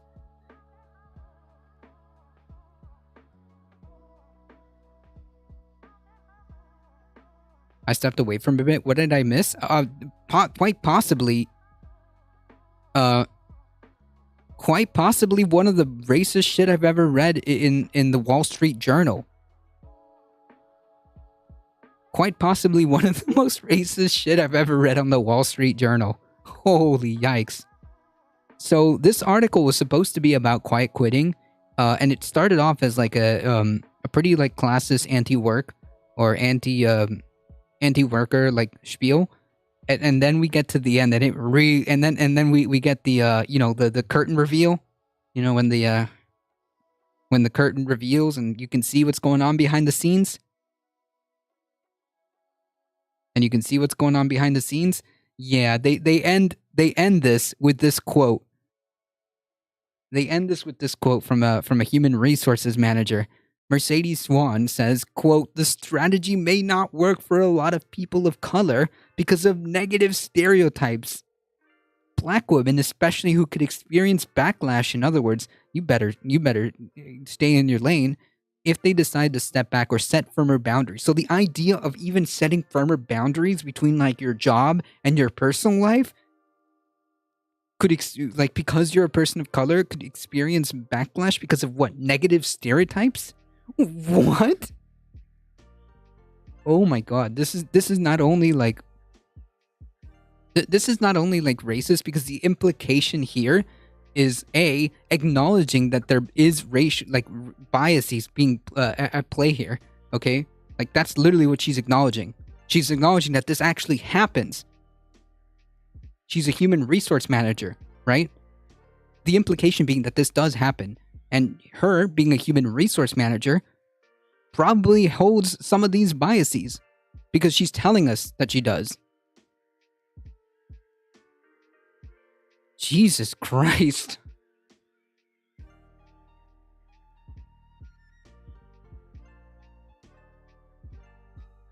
Wow, whew. Yikes.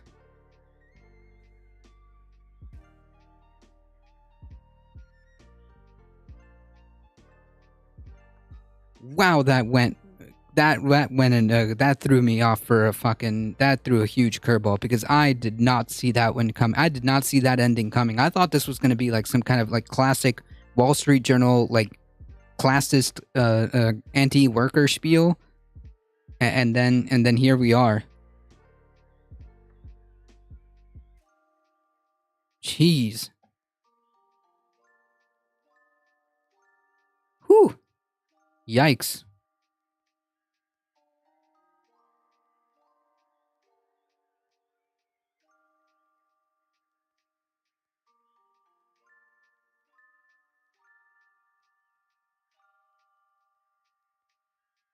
Well, yeah, it's not so much as like the quote black people's fault. It's like it's the tacit admission that A, there's like racism like going on here, and B, that she clearly holds these beliefs because in her head she thinks that people A shouldn't hold and affirm boundaries between work and life. In other words, the whole quiet quitting concept is about like doing the minimum, doing what you're being paid for, right? Doing your job and that's it. Not going the extra mile because you're not getting paid for it. Fuck that. And you're not getting promoted. That doesn't happen. But then to add the cherry on top, it's like, yeah, and especially people of color because, you know, negative stereotypes. What?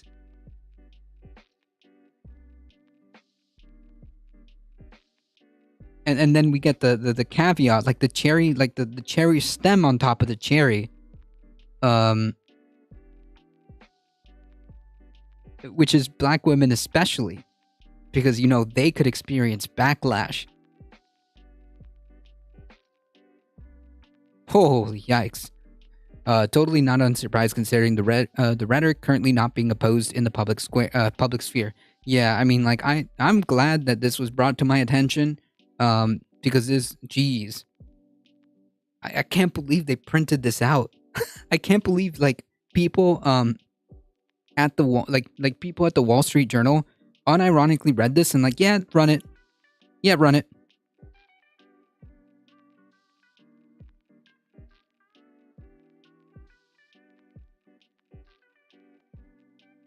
Yeah, human capital stock. That's right.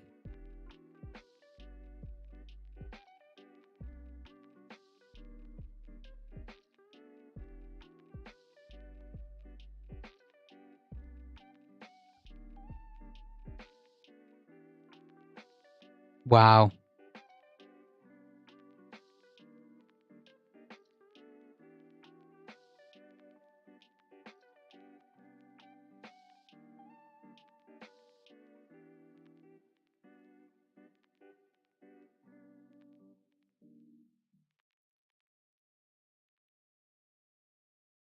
Wall Street Journal is not worth the $6.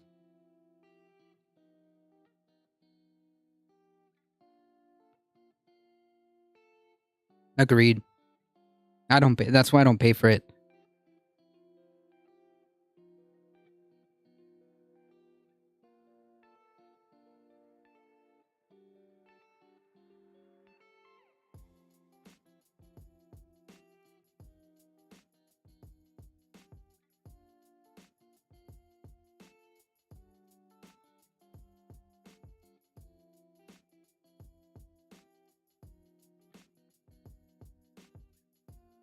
Okay.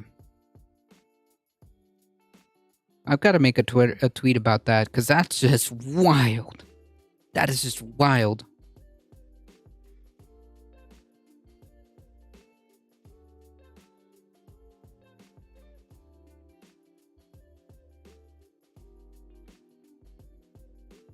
Write to Catherine Dill yeah, I almost have a mind to.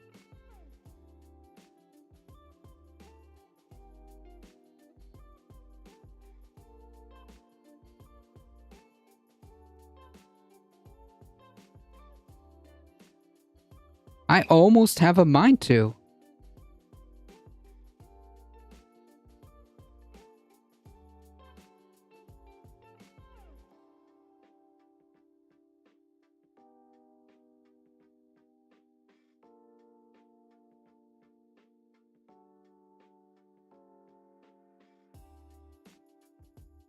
Whew. Yikes. It's going to look like we're doing less work overtime when actually we're just performing at a level that everyone else is. She said, adding that from a performance standpoint, people of color can also experience stronger penalties. Mrs. Resource Manager? Human Resource Manager? Why is that? Some critics say they fear quiet quitting is corrosive to the workplace culture. What? And the bottom line is because it's demoralizing to efficient workers to see others phoning it in without penalty. Well, then stop.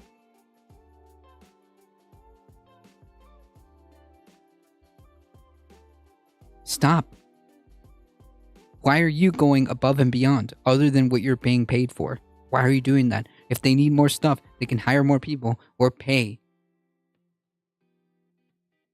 It's not about the quiet quitters. It's about everybody else. And unfairness. Yeah, unfairness. Yeah, unfairness to the workers who keep getting asked to do more and more stuff and no equal and no equating pay. Said Amy Mosher, Chief People Officer at Human Resource Software Company. Oh, yeah, another one. Another human resource person. Nice. If quiet quitting leads to performance issues, those workers could be let go to find jobs that truly engage them. What?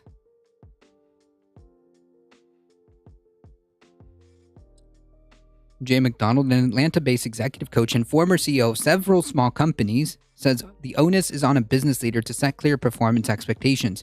If employees are meeting them, that's what matters, not when or how long they work. Yeah, pretty much. If you get paid X to do X, then that's it. You have a responsibility to have good metrics and measurements for knowing whether somebody's getting the job done. Yeah, that's about it. Jeez, that's whew, cringe. Cringe.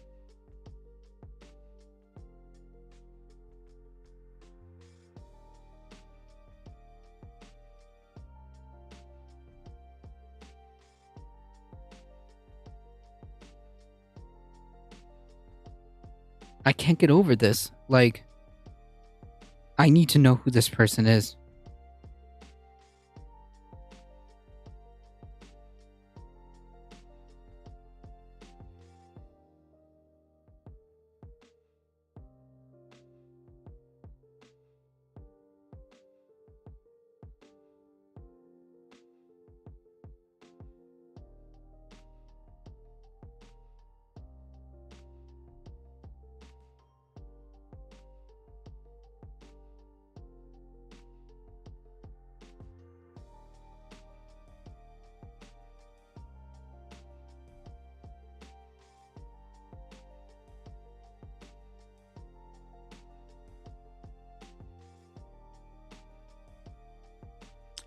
Well,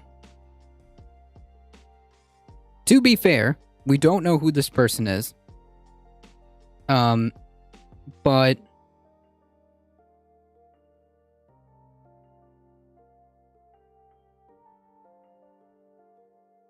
this bothers me. Like this is the acknowledgement that there is like straight up like racism. And like, if we assume that this person, because she says it's going to look like we are doing less work. It's assuming, or it's making the implication that she might be a person of color. Why would you say that? The only thing I'm getting from this is that there's like racism here going on here. Why wouldn't you attack that? You're a human resource manager. Whether it looks like or not is irrelevant. It just doesn't make sense. It just doesn't make sense. Why would you say that?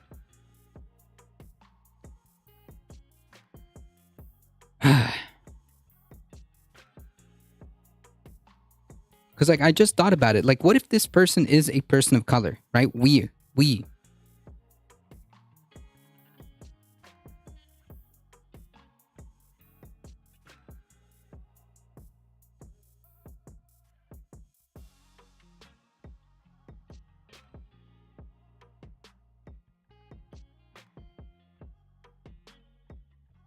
It's more controversial if there's race baiting. No, she's acknowledging that there is, right? Because, like, by definition, why would there be negative stereotypes?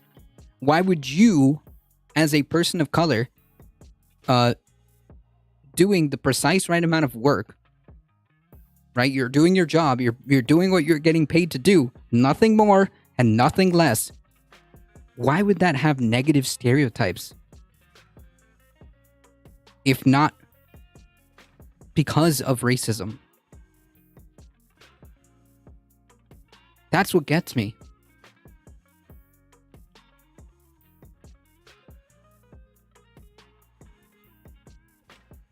I don't know who this person is, but I don't want her working. She's an HR person who talks against minorities. She's basically saying that we meaning the assumption here, I'm going to assume we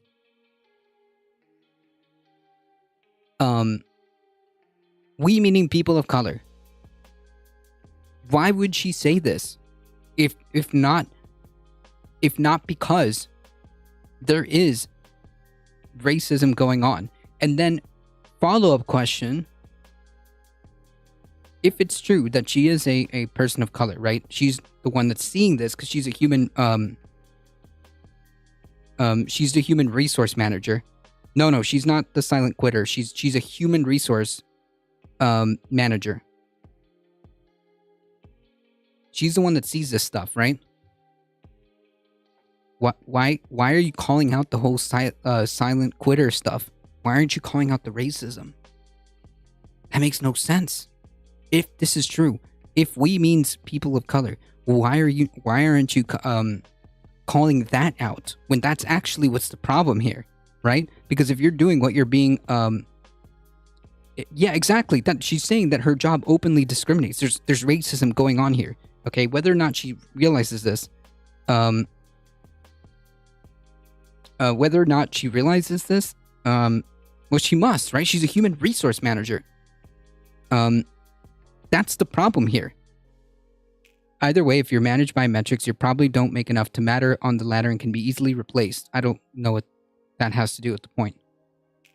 Yeah, she's openly saying she's discriminated. So if here's two things. A, she's a human resource manager. So it's bizarre to me that she wouldn't call that out as it is. And if she's not a person of color, Jesus Christ.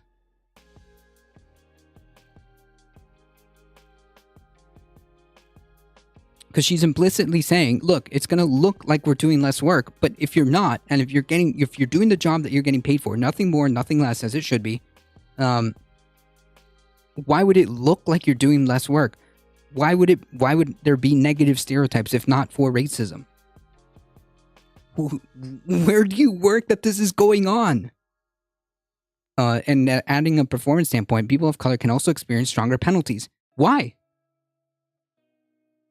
Why?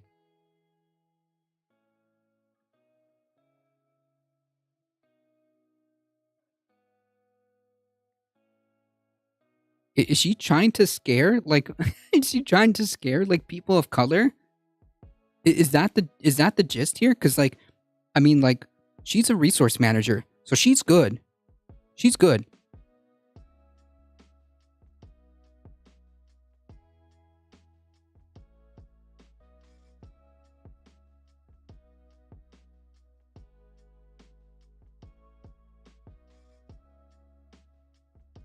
This is wild. This is wild that this is actually being printed. This is actually a printed article from the Wall Street Journal. This is unbelievable to me. Adding that from a performance standpoint, people of color can also experience stronger penalties. Why is that?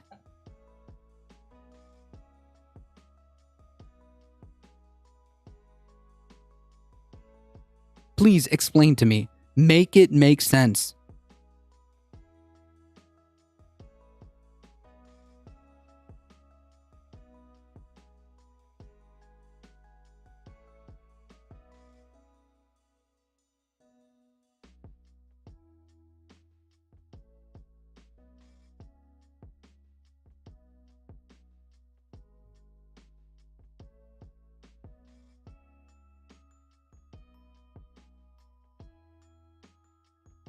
Why would you do any more work than required unless you're going to get paid more? True.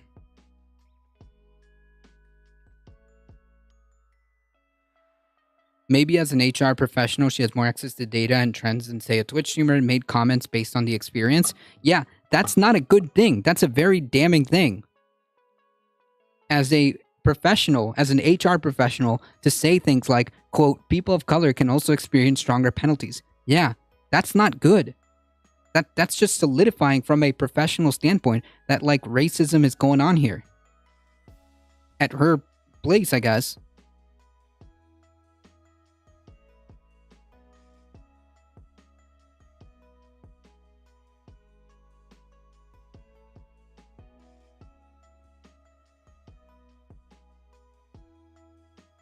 Damn, you got banned from James from the internet?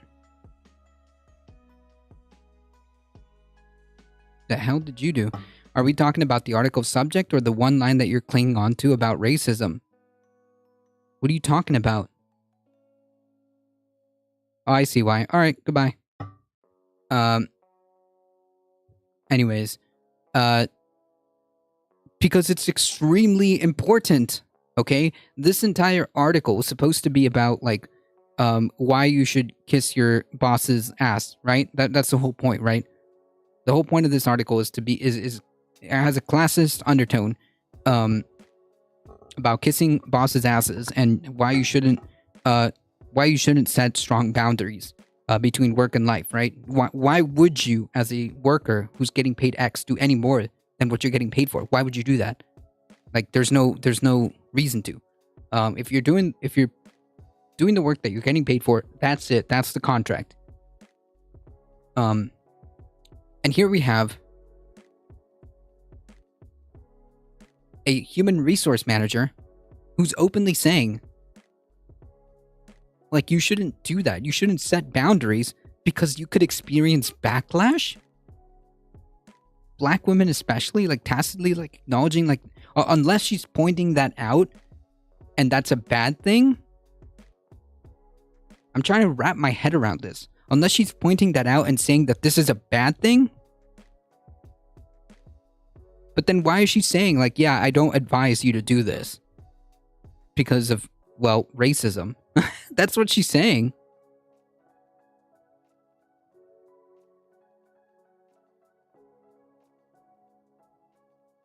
Well, then the issue isn't the whole, the issue isn't then the silent quitting. Then the issue here is the racism. Jesus Christ. This is wild. This is wild that this was actually printed.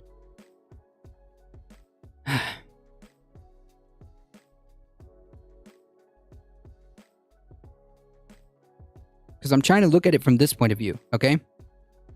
So I'm trying to look at it from this point of view. If she is a person of color, because she says we.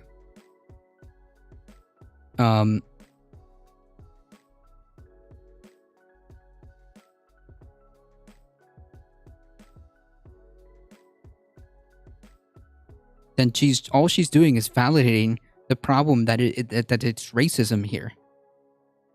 It reads to me that she's experienced or has data that suggests that POC are overly unwilling to do their job to completion without the added pressure of setting boundaries. No, that's literally not what it says. No, because the whole idea of silent quitting is the concept that you are unwilling to go above and beyond. You're not coasting, you're just doing the bro. The quote above is attempting to explain what's going on here. The whole point of silent quitting is to do the precise amount of work.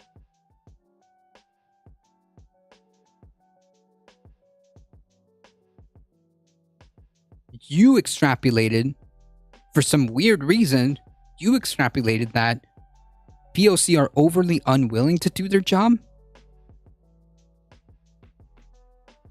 When was that stated here? That was not part of the article. That was not at all what she's saying. That is not at all what she's saying.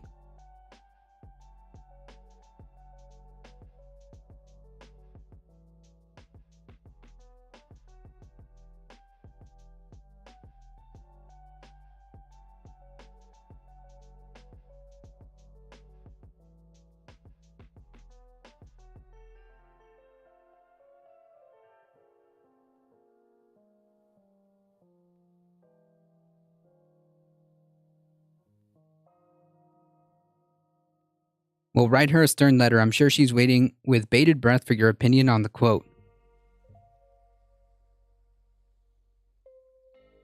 You're not even denying it. Dude, did you not see what you just did?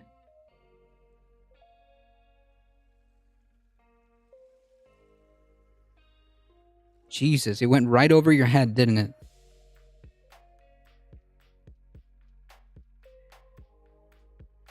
Is the Wall Street Journal just barely helpful? I don't know. This article is massively cringe.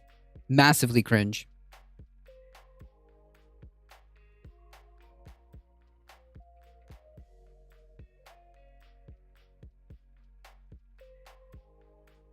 I fed into your racial discussion. She brought it up. My dude, she brought it up.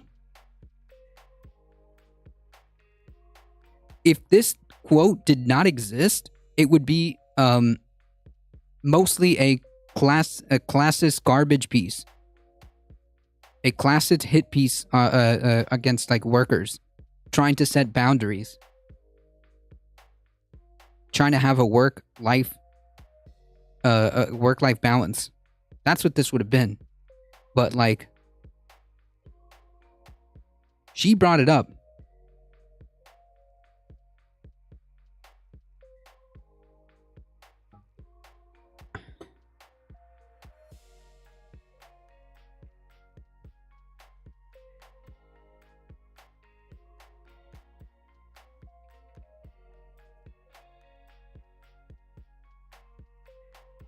Could it also read as her aligning with the stereotype of POC and work ethic?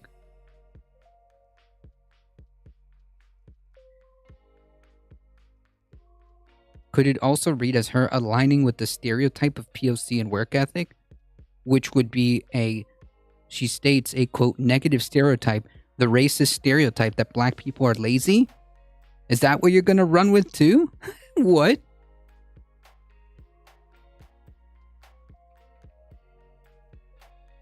You should only be doing what's in your job description. Correct.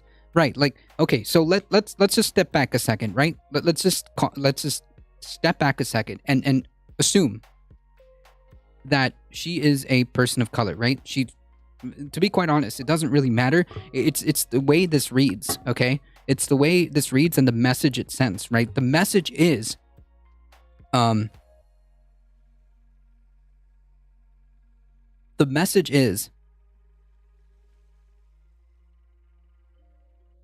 if you're a person of color,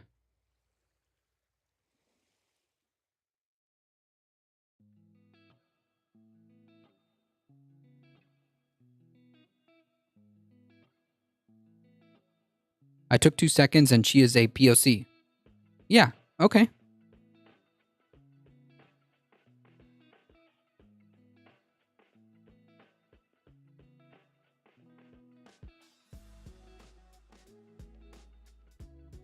Let's say she is. I'll agree to that. Let's say she is, because I don't know. I'll assume that this is correct. The point being is the message is if you are a POC and doing what you are being paid for and doing the work that you're being paid for could have negative backlashes because of negative stereotypes, which are racist stereotypes. And especially if you are a woman, POC, then it's worse, because if you dare decide to have firm boundaries of work-life balance, if you dare decide to actually attempt to, honor the contract of doing exactly what you pay for, then you could experience backlash, which, why? And then furthermore, to cement that point, and then she says, people of color can also experience stronger penalties. Why would that be if not for racism? Right? Why would that be if not for racism? Ergo, the implication here is that there's a lot of racism going on here. What? This is wild.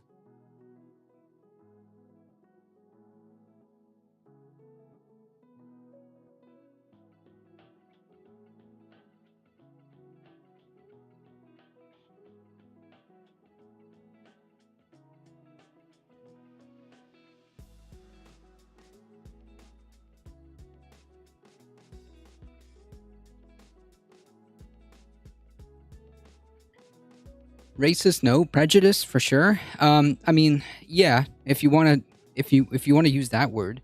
But I don't even know if that's even like at first it was very shocking. But now I understand, and it's still just as bad. I understand, and it's just as bad. Like the idea that people of color can experience stronger penalties is actually insane to me. Why? Why would they experience stronger penalties if the offense was the same? Why would you experience stronger penalties if not for racism?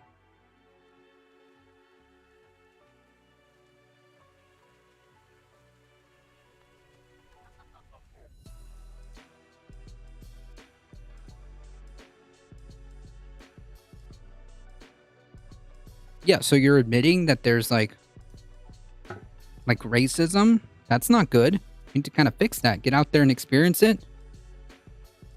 I'm a human being. I have. Get involved in diversity and inclusion groups within your company. I don't think we have those. If you see something, report something. Yes. If I see something, I do.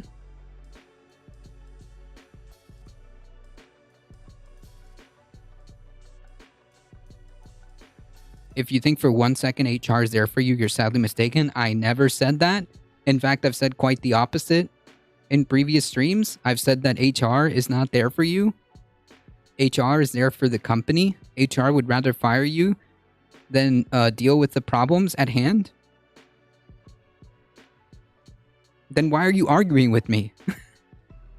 Jesus. Anyways, I think the implications here are not good. Not good.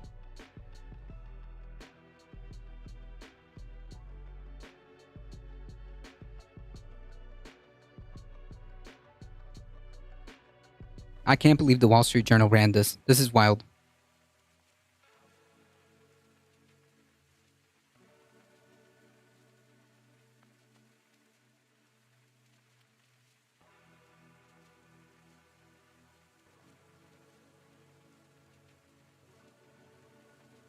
And like, even if she's a person of color, which I think we agree,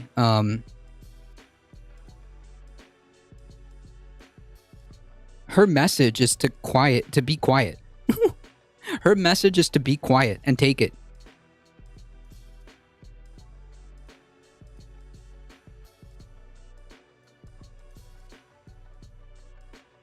Her message is to be quiet and take it, and don't get any uppity ideas. Don't get uppity. Okay, especially women. Don't, because you know.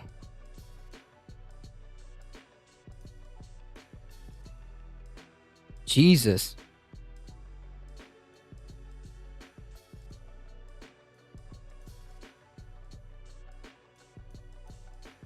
I totally believe the Wall Street Journal would run that. Yeah, especially black women. Like, she's basically saying, like, even if she's a person of color, and she's a human resource HR manager, she's telling them to be quiet. That's what she's saying. Be quiet, take it, don't get uppity. I've been silent quitting for 20 years in the IT world. I say go for it. Just make sure you're an asset, not a line that can be a line item that can be deleted easily. If you're interested in maintaining a job, anywho. Yeah, I mean, like that, but that's just it, right? That's just a job. A job is a job. That's it. If you're getting paid to do X and you do X, that's it. That's the end of the contract. And like they're making it seem like it's a bad thing. They're making it seem like you doing what exactly your job title is and not going above and beyond, not taking more jobs more work that you're being paid for, is a bad thing. Which that's just some like Stockholm syndrome that they're trying to get you to absorb. Time for a general strike, Drew.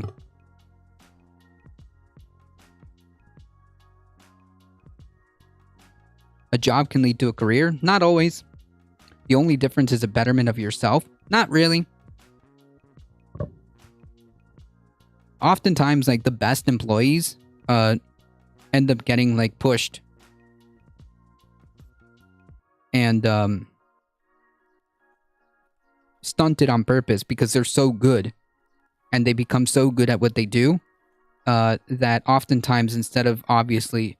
logically they should be promoted and given like better stuff, they're often just kept there. They'll promote other people. I only go above and beyond if I'm paid for or have some kind of ownership. Yep. In my experience, a job means sacrificing body parts. Sheesh. It doesn't have to. You're not your job. It's okay to just have a job and so you can do what you really want. True. That's a personal responsibility to yourself to not allow that. What? That doesn't even make sense. So what do? You're not making sense. Anyways, the point is cringe. This is cringe and this is wild.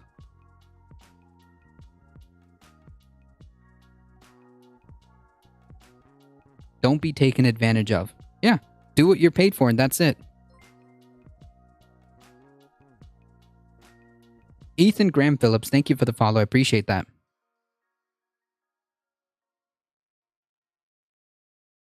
Don't be taken advantage of. Set boundaries. Don't be afraid to stand up for yourself. And this person from HR is telling you that especially... oh man, that gets me. That gets me. Especially women POC. Because of negative stereotypes, racism, shouldn't actually do that. Okay, they should just allow themselves. Jesus Christ. Quiet quitting is just corporate gaslighting. Yeah. Funny thing, funny only the jobs that want to take advantage. Yeah, that's all jobs. So it's a push pull.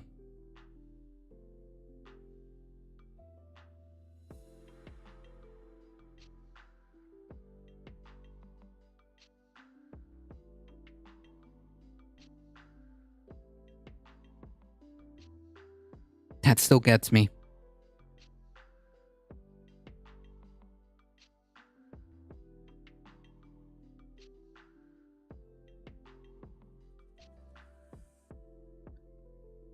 Because I just joined. I'm a bit confused. Can we just talk about... No, we'll talk about what I want to talk about. How homophobic parents are making their children? I'm not understanding. Do you mean that there are scenarios where parents of people there are scenarios of parents whose children are gay and their parents are horrible to them and their parents abuse them and their parents are homophobic towards them? Yeah, it happens. Yes, then that's a bad thing. But I'm not really sure what you're trying to say here. I miss working at my family biz. It was so chill and good times. Nice.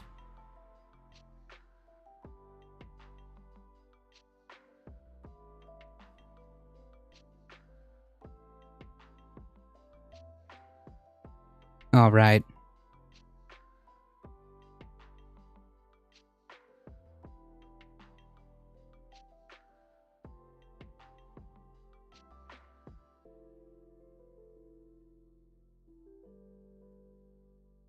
The feds arrest 5 members of the B Squad militia allegedly run by the former GOP House candidate in the January 6 case. Because of course.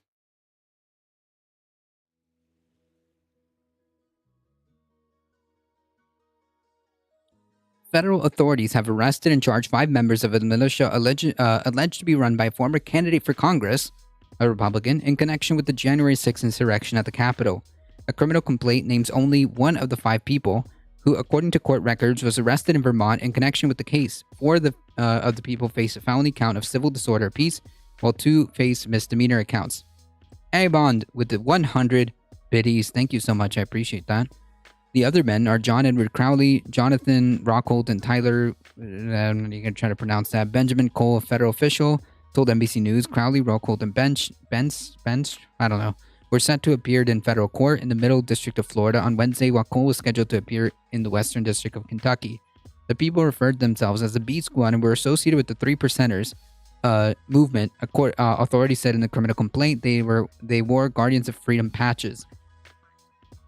The B Squad references to Plan B, the affidavit suggests, referring to the alternate plan to be in place if they do not get the desired electoral outcome, i.e. the former president remaining in power. The leader of group referred to as B leader in the court filings is not charged.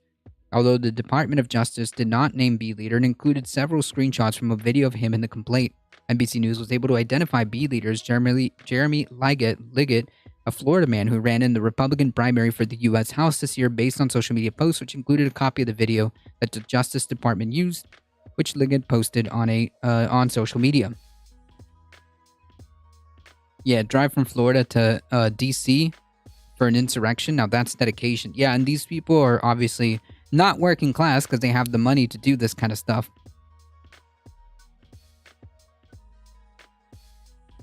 Liggett was also in Washington on the January 6th insurrection and coordinated the militia members' travel to the city. Nice. This was a potential GOP Republican nominee. Nice. The complaint states that he reserved a block of rooms in Washington Hotel, that approximately 40 other members of the B Squad stayed on the same floor of the hotel on January 5th. A phone number listed for Liggett was busy, and he did not immediately respond to a request for a comment. He said on a Facebook post on Wednesday that the FBI had served the search warrant on his home earlier that day. A Justice Department spokesperson declined to comment.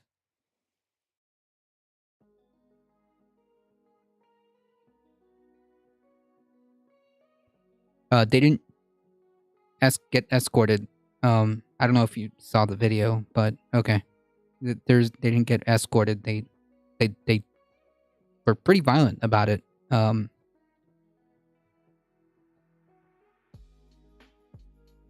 Authorities allege that 4 other men arrested were in a confrontation with law enforcement at the tunnel on the western side of the Capitol.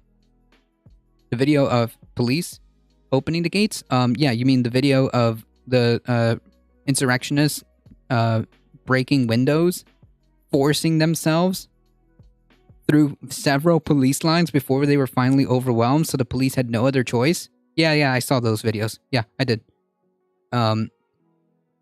Were in a confrontation with law enforcement in the tunnel of the western side of the Capitol, where some of the worst violence took place on January 6th.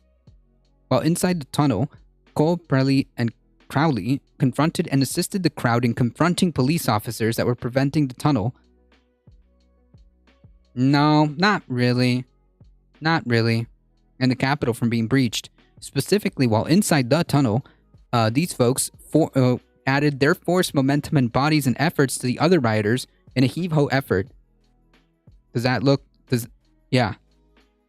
like what you were just describing, or what? Rockhold picked up a riot shield and forced once police officer forced the mob back, while Bench, who faced only misdemeanor charges, used a chemical irritant against a third party. Yeah.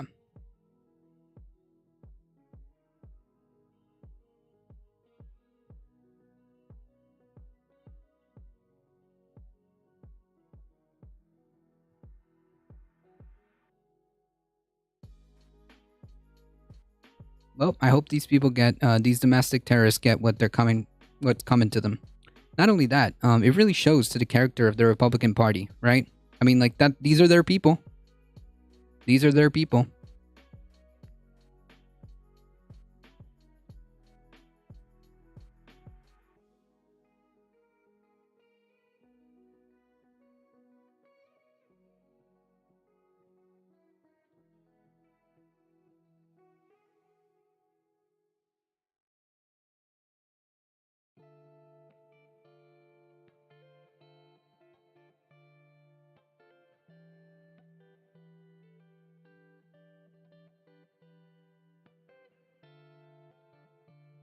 All right.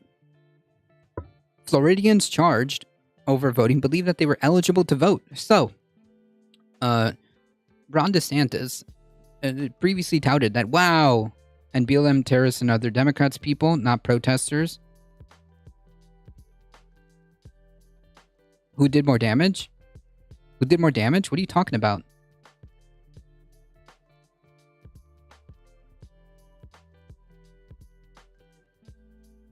These aren't remotely the same. This guy was literally running for the Republican Party. You absolute fucking clown. What are you talking about? I saw the results for the Florida primaries and it was such a low turnout that a lot of fascist bootlickers were retained or got in.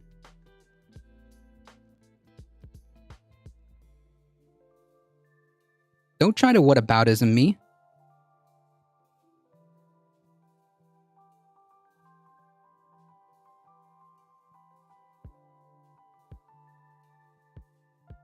Who did more damage? I'm talking about this.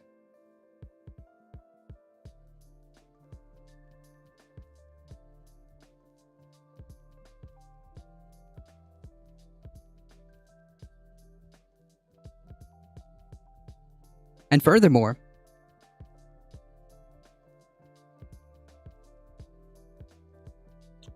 what happened on January 6th was fundamentally an attempt to subvert democracy. That was fundamentally what it was. It was a attempt to subvert democracy based on wild conspiracy theories about things that never happened because one guy, Donald Trump, wanted to stay in power. This is not an exaggeration. That's literally what happened.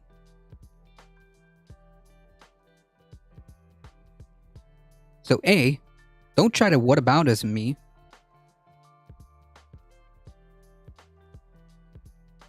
And B, not even remotely the same.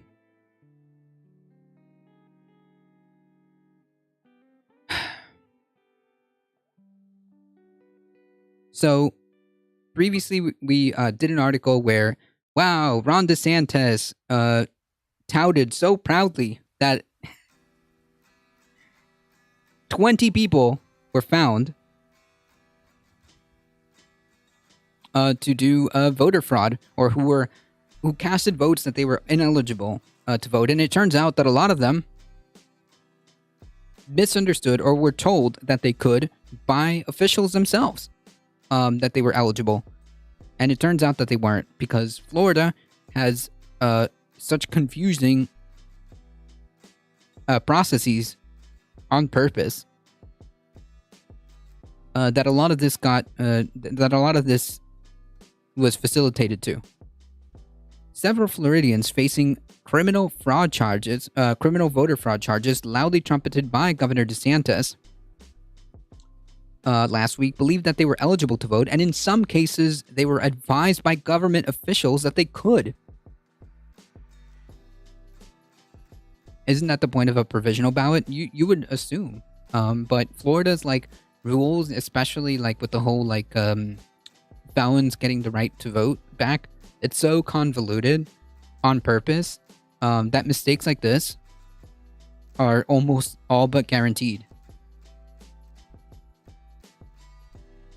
Court and election documents reviewed by The Guardian, they raised questions about whether 19 people charged were knowingly committed fraud or whether they were confused about eligibility. All those charged have prior murder or sexual offense convictions, means they cannot vote in Florida unless they receive clemency. All the defendants also submitted voter registration applications which were approved by local election officials ahead of the 2020 election, and several said that they had received the cards in the mail and which they took as a signal that they were eligible to vote. Yeah, if you're getting approved because you think that, oh, look, I saw this law and I see that they did some changes, and obviously you are not a lawyer or you're not an election expert, whatever, and you apply, if you get approved, then you would be correct to assume that you're eligible to vote. why would the onus be on you? You're the one that's submitting the application. It should have been denied. So I don't understand why these people would be charged. I don't understand why these people would be charged, because you would be denied. Yeah, it's the election department. Right, the officials. The defendants are all charged with at least one count of false swearing on a voter registration application and voting as an unqualified elector, both third-degree felonies and punishable by up to 5 years in prison. Man, they love this shit right here. In order to get a conviction, prosecutors will have to prove that the defendants knew they were ineligible when they registered to vote. When they registered and when they voted. No, they should have known when they got their when they got their applications denied. That's what should have happened. They had yet to submit any evidence showing the defendants were explicitly warned their specific felonies barred them from voting. Right.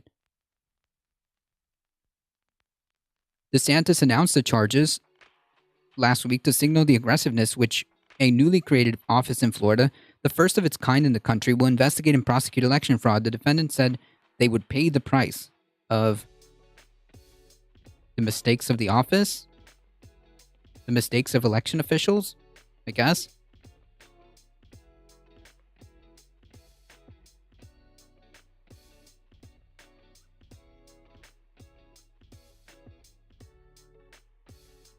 Not surprised by any news out of Florida. State is a cesspool. I mean, it's run by Republicans. It's run by conservatives.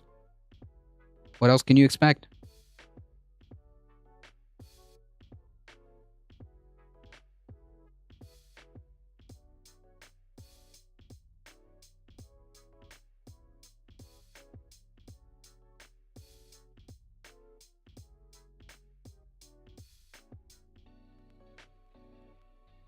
Nearly all those who were charged registered to vote after 2018.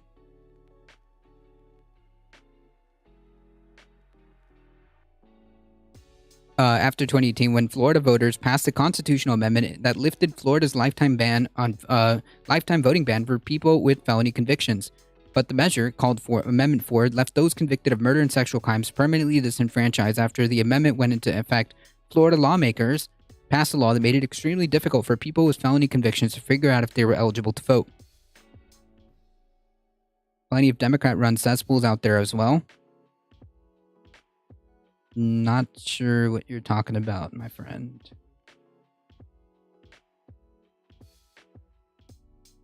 Affidavits filed by investigators with Florida Department of Law Enforcement offered little evidence that the people charged knew they were not protected by Amendment 4 and ineligible to vote. One of the voters charged, Douglas Oliver, a 59-year-old black man in Tampa, was convicted of a sex crime in 2001, which made him ineligible to vote for Florida. He told The Guardian that he had not thought about voting until a canvasser approached him one day at a store and encouraged him to register. Oliver said he disclosed his felony conviction, and the canvasser said he was eligible. After submitting his registration, he got a registration card. Yeah, so like, the canvasser, who I presume should have known, or maybe not, I don't know, told him to do this. He submitted a registration, which should have denied him if that was the case.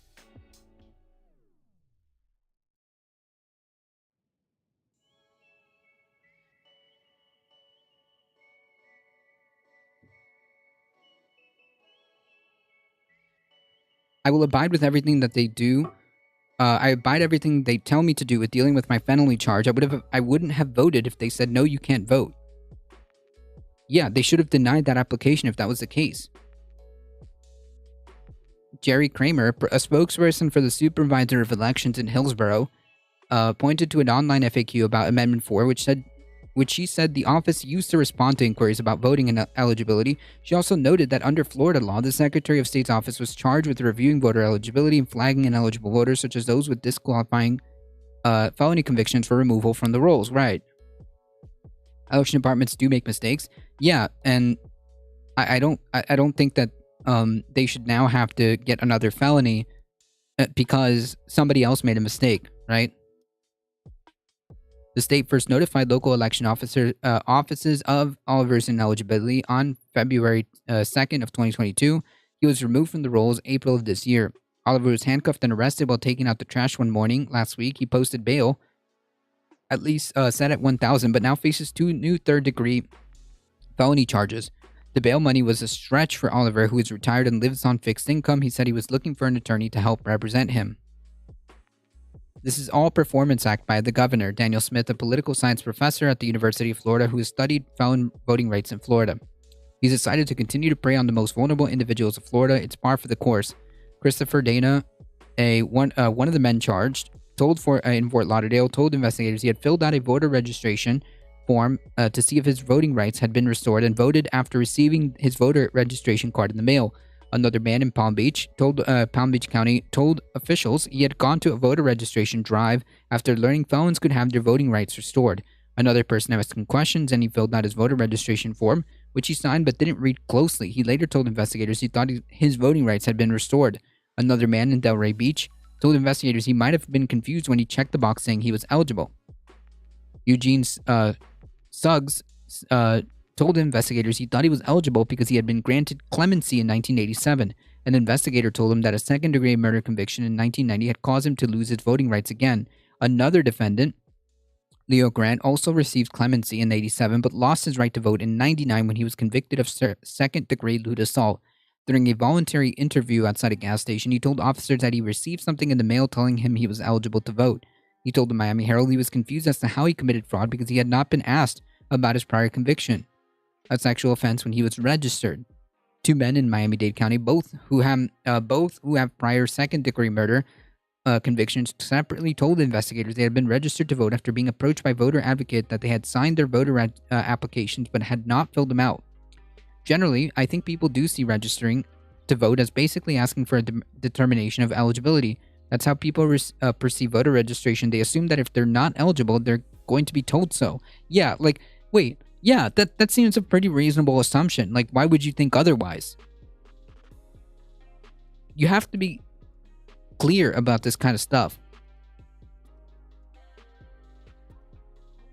Jerry Lee Foster, a 72-year-old convicted sex offender in Orlando, told the investigators he had heard on the news that 2020 that DeSantis had blessed people with felony convictions with the ability to vote. It wasn't DeSantis. It was people. It was the people of Florida. DeSantis didn't push for this. He called up the sheriff's deputy charged with monitoring him as a sex offender and asked if he was eligible to vote and was told that he was. Damn, he should have recorded that phone call. He then registered to vote. The affidavit filed in court does not say whether the Florida Department of Law Enforcement investigated whether Foster was advised if he was eligible to vote. Foster did not respond to an email interview request. The Orange County Sheriff's Office declined to comment on his case specifically. The deputies of the Sexual Offender Squad are well aware that if somebody is convicted of a felony sex offense, they're not eligible to vote in Florida. Our deputies do not offer legal advice. In fact, they are clear with offenders that in all matters, it is incumbent upon them to make sure that their actions are lawful. Okay, but still, if it ends up being the case where you take the deputies, or I guess the officer's word, yeah.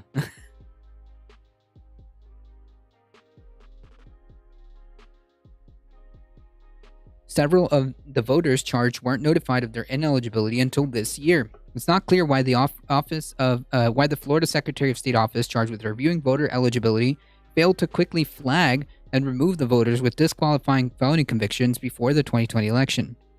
The delayed notification illustrates the Byzantine bureaucracy Florida Republicans have created since 2019 when they passed legislation to implement Amendment 4, in addition laying out the murder and sexual crimes that would cause somebody to permanently lose their voting rights. To measure, SB 7066 required people to repay outstanding fines and fees owed before they could vote again. Extensive litigation over the measure ultimately exposed Florida officials had no way of easily checking new registrants of eligibility, and that there was no way for anyone uncertain of their status to figure out how much money they owed or if they were eligible. Yeah. Thanks, Republicans. Those folks who are easiest to identify as having their rights taken away so they cannot register to vote. Smith, University of Florida professor, said, referring to people convicted of murder and sex crimes, the Division of Elections failed its duty not to register these people in the first place. The system wasn't designed for this purpose, neither was the state nor an individual. In my opinion, it's not on the individual to verify eligibility, it's on the state. I agree. A spokesperson for the Secretary of State's office did not immediately return a request for comment. Investigators noted in their affidavits of probable cause that the defendants had signed their voter registration applications, which requires voters to swear under criminal penalties that they're eligible to vote. But like, if you don't, or if you believe that you are, then the voter registration application asks people to check a box saying that I affirm that I am not a convicted felon, or if I am, my right to vote has been restored, which those charged did. The form does not have any written warnings or explanation that people convicted of murder and sexual offense cannot vote. The fact that people signed a voter registration form does not prove that they knew they were ineligible to vote. Bowie said, when you're talking about intent piece, it either says nothing about their intent, or it says that they did think that they were eligible and they signed under oath they thought they were eligible. Right.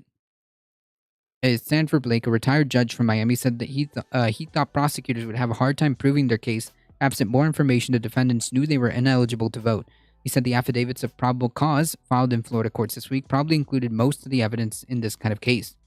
Listen, if somebody said during the interview, yes, I knew I really wasn't eligible, but I wanted to try it anyways, they have a good case. Someone says I went to a voter registration drive and they helped me fill out forms and they're going to have a harder time on that one. Blake said he was curious to see if prosecutors were able to get a single conviction. The charges were pure politics. And he said, by the governors to justify the state's new Office of Election Crimes and Security. A spokesperson for the Florida Department of Law Enforcement declined to comment on whether additional evidence showed intent was forthcoming, citing ongoing investigations. Oliver, the Tampa man facing charges, said he was initially thrilled when he believed he was going to be eligible to vote. It's sad to say I was very happy about it, and it ended up being a really sad situation, said Oliver, who said he has glaucoma and diabetes. He said he would die. He said he thought he would die if he went to prison again. I wouldn't survive.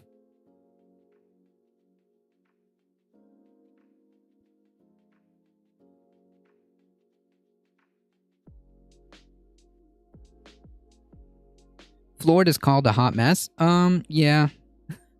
I guess.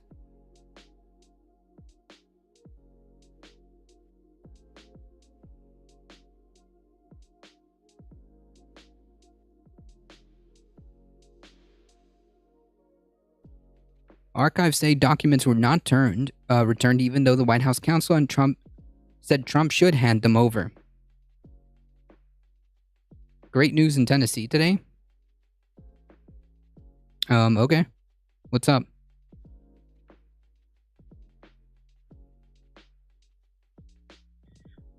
Trump-era records were not returned to the government during the waning days of Donald Trump's presidency, despite a determination by its White House counsel that they should be, according to an email that National Archive Records Administrator Chief Counsel Gray Stern sent to Trump lawyers on May 2021. The contents of the email were confirmed to CNN by a source familiar with the matter. The Washington Post first reported on the email. Stern wrote in the email, "It is our understanding that roughly 2 dozen boxes of original presidential records were kept in the residence of the White House over the course of President Trump's last year in office and have not been transferred to the NARA, despite a determination by Pat Cipollone in the final days of the administration that they needed to be. I had also raised this concern with Scott in the final weeks." Scott refers to Scott Gast, another Trump attorney who was copied on the message. Cipollone, along with his former deputy Patrick Philbin, were designated by Trump shortly before he left to deal with the issues related to presidential records. CNN has not been able to reach Cipollone for comment on the email. The newly reported email underscores the efforts by the National Archives, charged with collecting and sorting presidential material, to retrieve Trump-era documents as an investigation into the handling of the presidential record heats up. The FBI executed a search warrant at the former president's Florida residence this month, with federal agents removing boxes of material from the property. Interesting. Executing a search warrant. Interesting. The National Archives has previously said that 15 boxes of the White House records were recovered from Trump's Mar-a-Lago resort in January, including some that were classified. And in its earlier search this month, the FBI recovered 11 sets of classified documents, including some materials marked as top secret, or secure compartment intelligence or something like that, one of the highest levels of classifications. CNN has previously reported that the archives had been working throughout 2021 to get presidential records back from Trump. According to sources familiar with the matter, there are about a dozen emails and calls over the course of the year as the archives try to get Trump to return the presidential documents. In the final weeks of the administration, National Archives was aware that it was looking for certain documents because the White House Record Office alerted the archives that they had never received them from the president's team, including a map, including the map of Hurricane Dorian that Trump infamously altered with the Sharpie. Oh no, Sharpie Gate.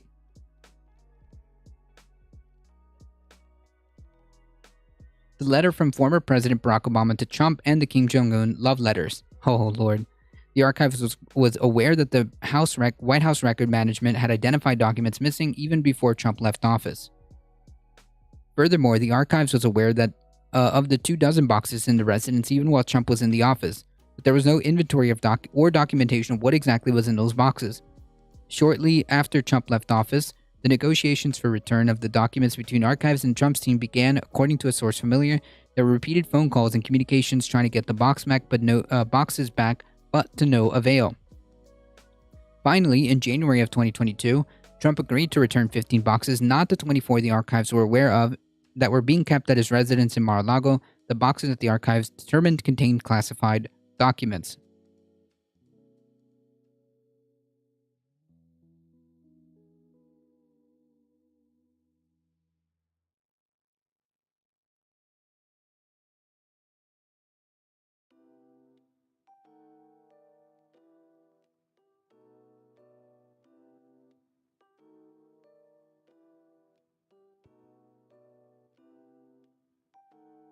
We will continue to cover any updates on this,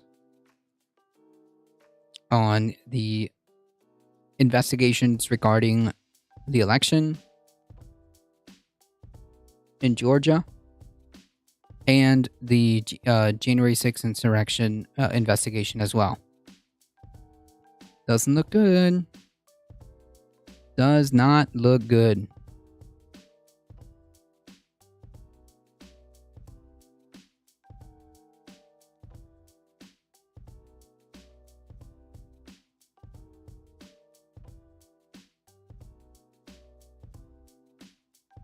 A federal judge on Wednesday blocked Idaho from enforcing a ban on abortions when pregnant women require emergency care, a day after a judge in Texas ruled against President Biden's administration on the same issue.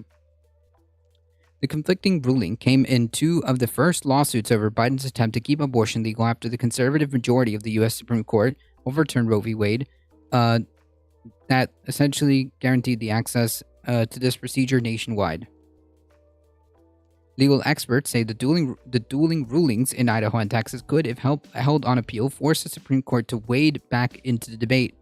About half of the U.S. states have or are expected to seek to ban or curtail abortion following Roe's reversal. Those states include Idaho and Texas, which, like 11 others, adopted trigger laws banning abortion upon such a decision. Yes, we went over the Texas one. Republicans are pro-life in the sense that they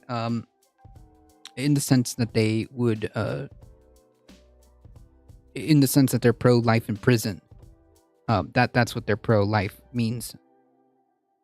Idaho's trigger ban takes effect on Thursday, the same day as in Texas and Tennessee. In Idaho, the U.S. District Judge B. Lynn Windmill agreed with the U.S. Department of Justice that the abortion ban taking effect on Thursday conflicts with a federal law that ensures patients can receive emergency stabilizing care. Windmill, who was appointed by the court by former President Bill Clinton, issued a preliminary injunction blocking Idaho from enforcing its ban to the extent it conflicts with the federal law, citing the threat to the patients.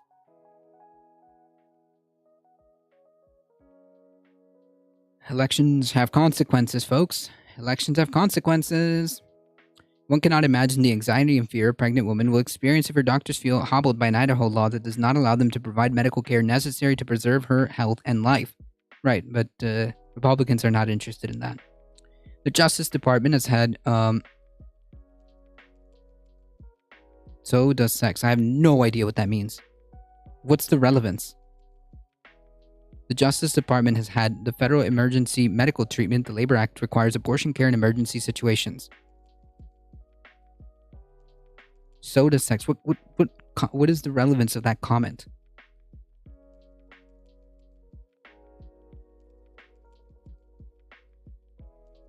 Today's decision by the District Court of District of Ohio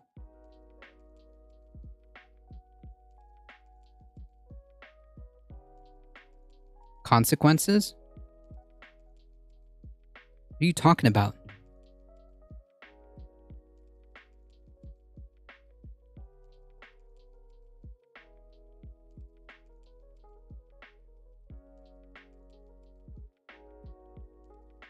So you're saying that... Let me get this clown logic straight. So you're saying that things have consequences, right? Sex has consequences, like being pregnant, and therefore you're stuck? Here's a question. What if contraception fails and you did not want to get pregnant? That's why you used contraception. That's why you did take responsibility. That's why you did think about consequences. So what? What do you do then?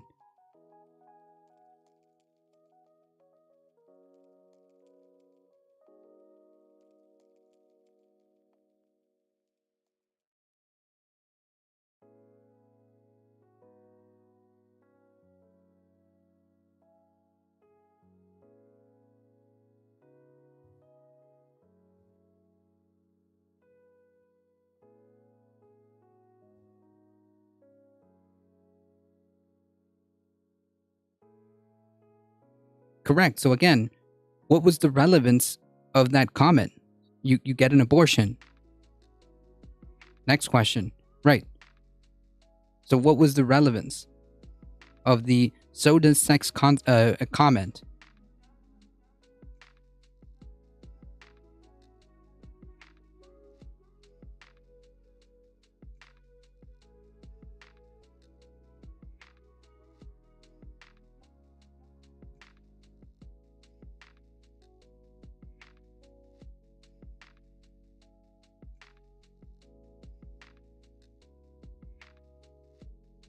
I guess I'll pose it to you this way.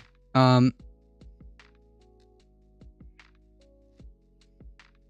you believe fundamentally in bodily autonomy?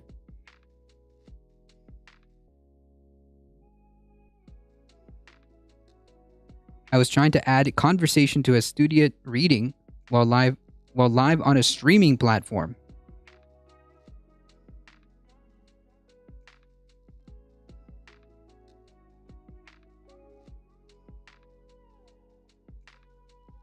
I'm a news dude. I don't think the government should be involved in any decision you make with your body. Okay.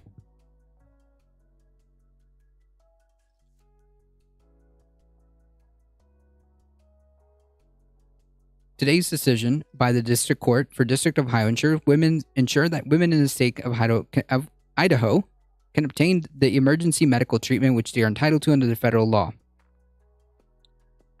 If only Republicans cared about that. The Department of Justice will continue to use every tool at its disposal to defend the reproductive rights protected by federal law. The DOJ has said it disagrees with Texas ruling and is considering next legal steps. The U.S. District Judge, James, I also don't think you should kill babies because you made a bad choice. This does not include rape. You're not killing babies necessarily. And if you... The most responsible thing you can do is to terminate a pregnancy if you can't handle it, right? The whole point, even if you make bad choices, there are remedies to it, and you owe nobody your body. Under no circumstances. I don't give a shit. Under no circumstances, you are owed your body to anybody, right? Like, even the dead have bodily autonomy, right? You cannot use my body to sustain another person. You cannot use my body to sustain another person unless I give explicit consent, right? That's fundamentally what it is. Plenty of people don't give a shit, not your choice. Don't give a shit. Have you ever had kids? Not relevant. Ever had a felt a baby move in the womb? Not relevant. Don't give a shit.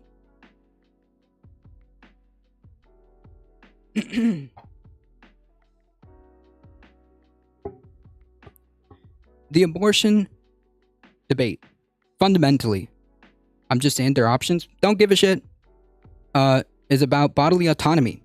That's it. Period. Full stop. In other words, you get to choose what you do with your body as long as it does not affect others. An important addition is the concept of bodily autonomy. You're not entitled to anyone's body. You're not forced to sustain anybody else. There's no other scenario where this would be legal. Even in death, you must have explicit consent, usually when you sign your license or ID, that you're not forced to sustain anybody, right? Your organs cannot be touched to sustain another person.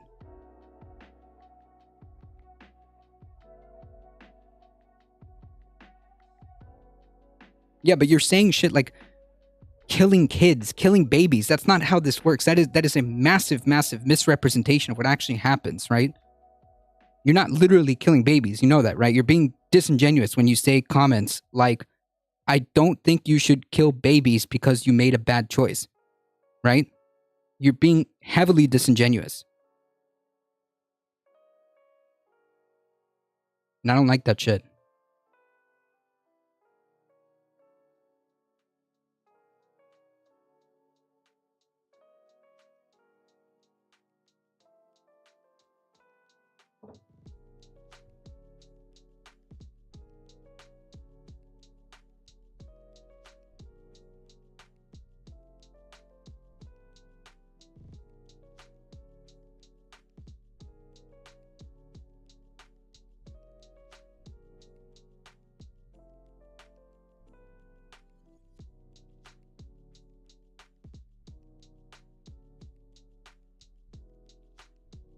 Anyways, TLDR,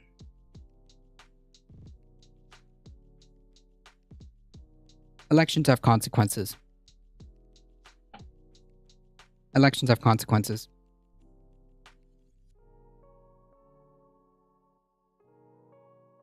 No, you're being completely disingenuous by saying the statement, quote,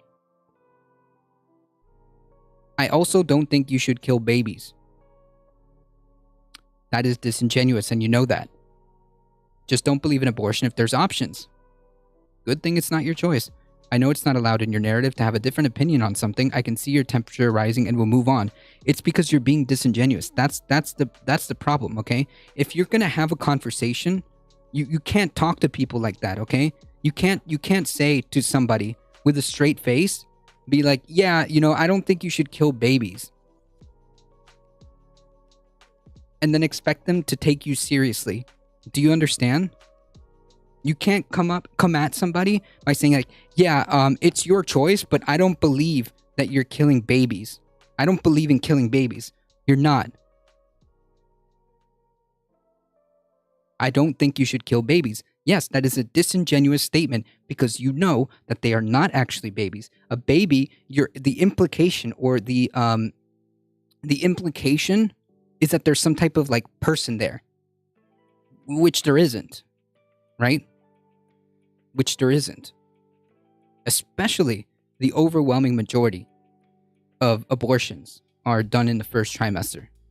And of course, you know that because you should, right? Unless you're being disingenuous. Then why are you saying things like, quote, I don't think you should be killing babies? Okay?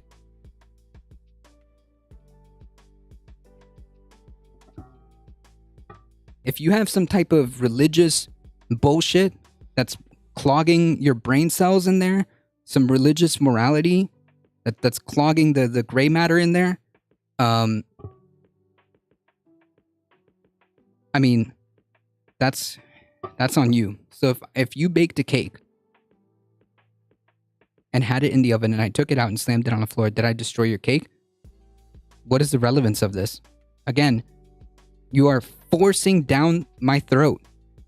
You are forcing down my throat that it is a full-grown, like, human being. The correct analogy is if I took a couple of eggs and flour and tossed it on the floor, did I destroy your cake? To which I would add, yes, you are being disingenuous. No, I'm not going to let you shove that. Nope. I'm not going to let you shove that garbage down anybody's throat. Nope. That's not nature. You know that. You should know that. You're being disingenuous. That could be. Listen to yourself. That could be. In other words, it isn't.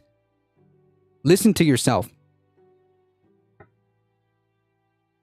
A beautiful life that could be, but isn't. Listen to yourself. Wow, it's incredible how it just goes over your head, because probably there's some religious gobbledygook that's in your head that's like clogging up the gray matter in there. But yeah, so the correct analogy in your statement would be if you grabbed like eggs and flour and tossed it on the floor, did I destroy your cake? To which the obvious answer is no, because it's not cake. Because it's not cake.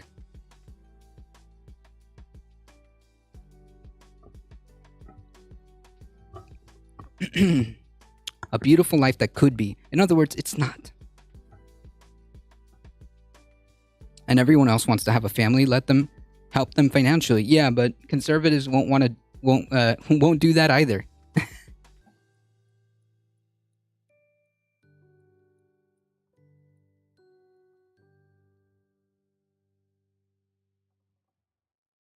If you're not religious, then you should know better, okay? You know that life does not begin at conception. You know that. You know that. And I know you know that because in the next breath, you said that could be, a life that could be. In other words, it isn't.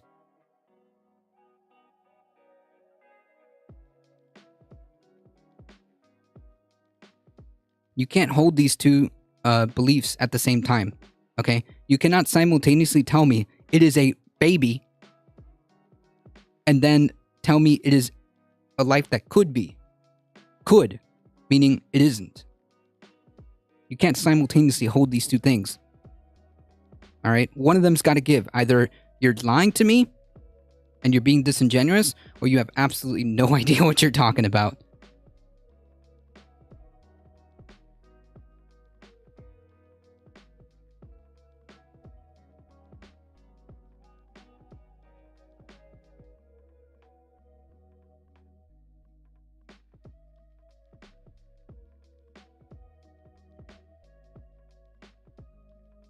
Because I have felt life in the womb, I've read to it, nurtured it, watched it grow in size. You've got some drama to work with? You have no idea who I am, my friend. You have absolutely no idea who I am, okay? If that's what you feel, okay? If that's what you feel, if that is your lived experience, that's okay. But that's not how the real world works, okay? If you feel that that's what you felt during that experience, awesome, cool. But the reality is, no. No.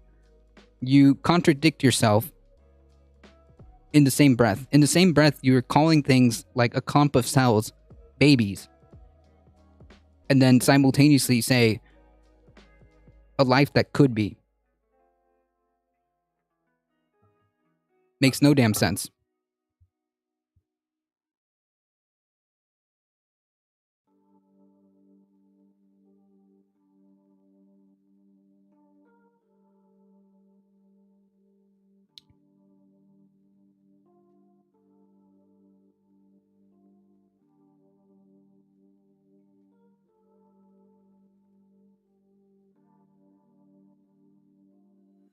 Why aren't miscarriages called deaths?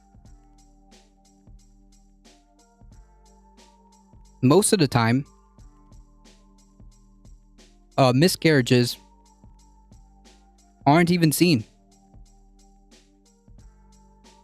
Is it the woman body or not? If the baby goes through the birth canal and breathes outside the womb, then it's a life.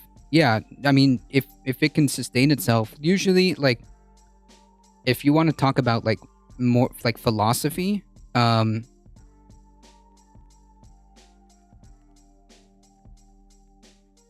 if you're talking about like philosophy, what I would believe to be life, or when life starts, is when you have consciousness, because that's what makes you you, right? That's what makes you you. A clump of cells does not have consciousness. It does not know it exists. Okay?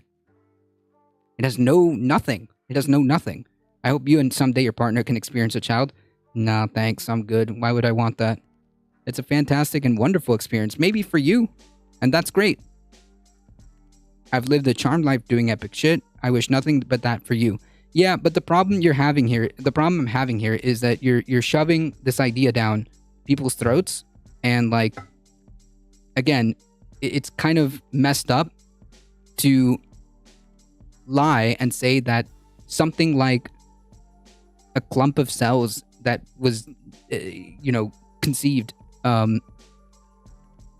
within like 2 weeks or like a month is a life, is a baby, and then simultaneously tell me that it's a life that could be, right?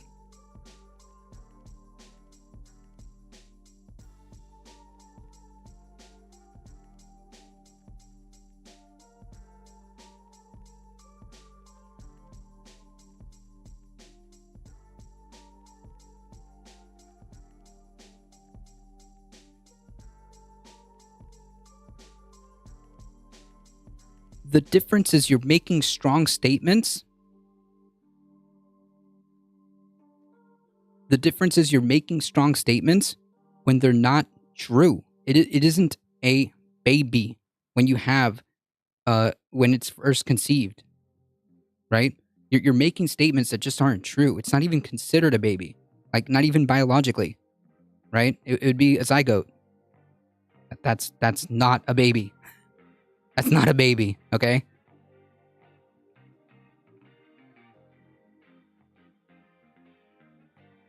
No, I'm pretty sure a zygote is a in the like, okay, so a cell is a life. A cell is a life. By your definition, a cell is a life. And is that now equal to a baby? So now we're a living organism? Is a cell a living organism? I guess, if you want to go by that route. Is it a baby? No.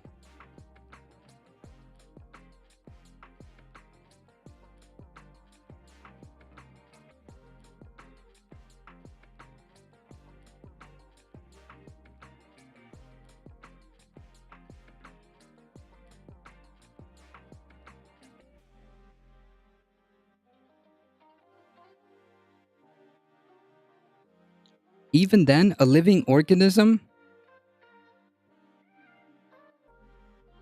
biologically speaking, I don't even think that's the correct definition.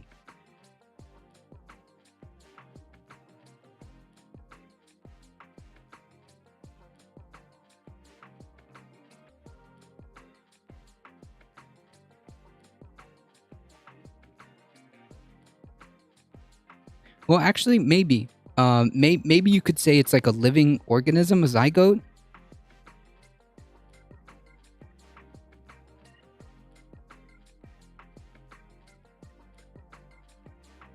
Nonetheless, let's concede that an organism is classified into groups such as multicellular animals, plants, and fungi, but it's none of that. It's just a clump of cells. It's literally a clump of cells. But neither of those definitions, guess what? Neither of them equal baby, okay? Equal the picture that you were painting earlier of like killing babies, okay?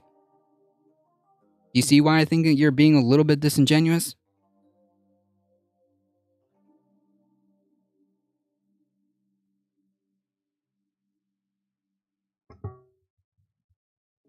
This chatter reminds me of my sister-in-law.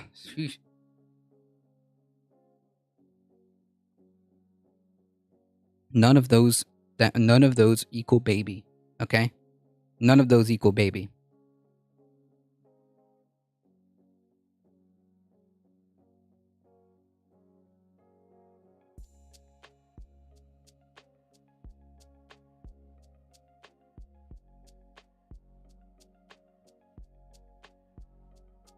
No, it's scientific fact. It's not just an opinion. That's the thing. You're gaslighting. You're gaslighting like scientific reality, like biological reality. It's not a baby. So don't call it that.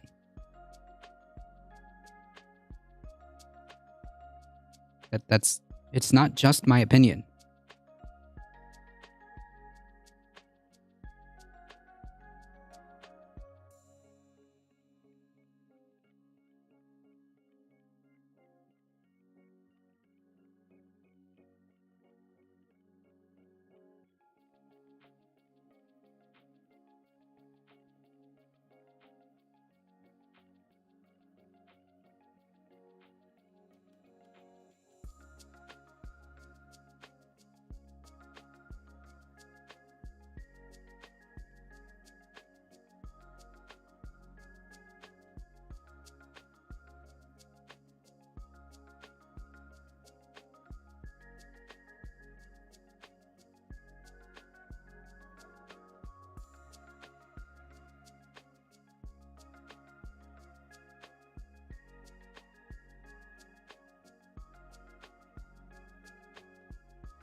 Anywho.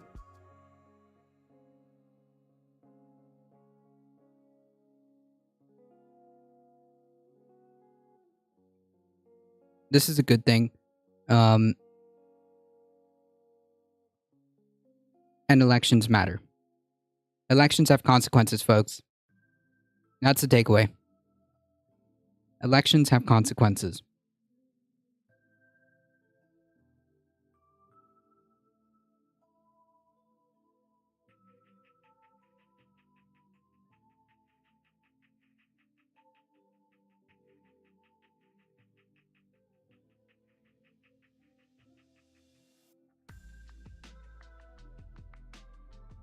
Missouri School District reinstates spanking as students as last resort.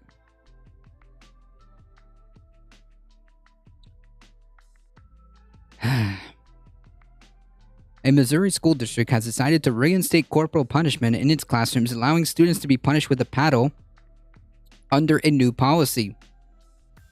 The school board approved the policy in June, notified parents that Missouri Cassville School District is bringing back spanking, a discipline measure abandoned in 2001. Jesus.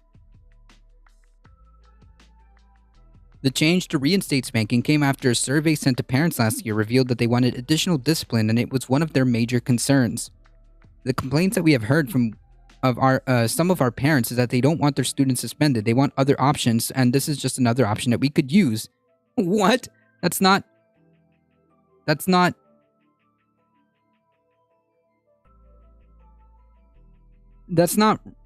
really what I would think when I ask a school for other options. That is literally that's the last thing on my mind. Why would you think that? Why would you propose this? Administrators will implement corporal punishment as a last resort if other disciplinary measures don't work. The punishment will only be used in reasonable form and upon the recommendation of the principal. Jesus. Parents who want their children hit and abused can sign an opt-in form provided by the school office. And Johnson said he's still unclear how many parents will allow their children to be abused. He said that his forms will be sent out on Wednesday during open house, and he should have a number later in the week. According to Johnson, parents have asked him, why can't you paddle my student? Because that's abuse. Why don't you do it? Yeah, don't effing hit kids. It doesn't work, and it's bad, and it's abuse. Corporal punishment in school will be only administered by a principal and in the presence of a witness. It will never be inflicted in presence of other students.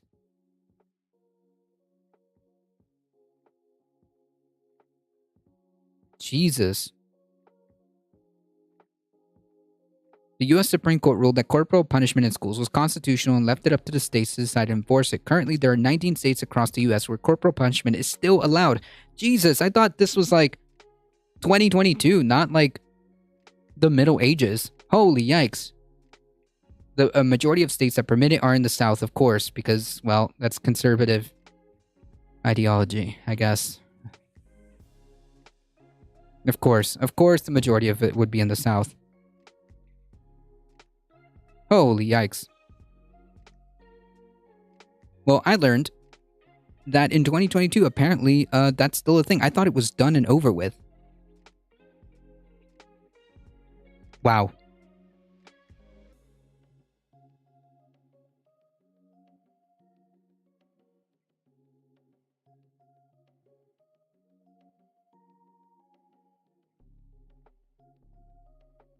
We're gonna have to let this one go for tomorrow, maybe, if I get a chance.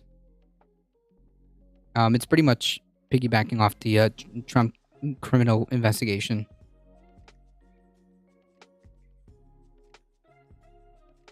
I got punished a lot by a teacher in school. That's horrible.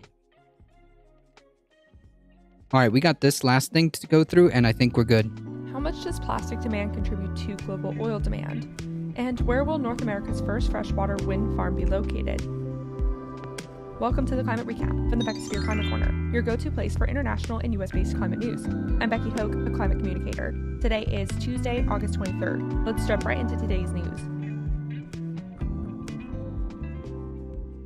We've got a really short episode today. Let's start with some extreme weather events. Extreme rainfall has resulted in deadly floods and landslides in northern India, killing at least 40 people over the weekend. Flooding and landslides are common during the country's monsoon season, but climate change is making these events more intense than they used to be, resulting in more mortality, crop loss, and infrastructure hits. In North America, we talked on August 18th episode about the drought drying out the Rio Grande along the Texas-Mexico border and how it's impacting communities there. One community I didn't talk about is the over 10,000 Latin American migrants waiting in Reynosa, Mexico for a chance to cross the U.S. border. Over half of these migrants live in outside shelters, even though Reynosa can reach around 108 degrees Fahrenheit or 42 degrees Celsius during the summer. They also don't have access to free, clean, and drinkable water, which is becoming more of a problem as the water gets more scarce. This has resulted in poor hygiene and waterborne illnesses being spread, mainly among children, according to Global Response Management, which provides health care to the shelter. COVID is also a higher risk there, where regular hand washing is a luxury for those that can afford it. Neither Mexico nor the US are directly involved in these shelters. We have one climate study today.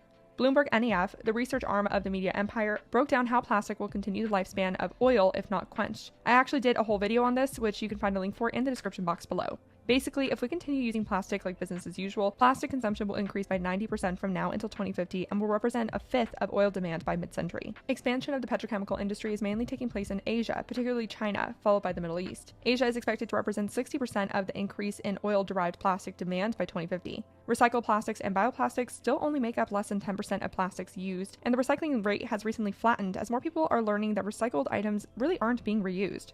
Reducing and reusing are way more important than recycling, by the way. Also, don't wish cycle, which is when people throw items into the recycling in hopes that they are actually recyclable. Contaminating the recycling bin with trash can result in the whole bin being thrown away in the trash. Yep. I think like the statistic is like 90% of stuff, like 90% of plastic bottles don't get recycled. Corporal punishment only good for trauma. Yep.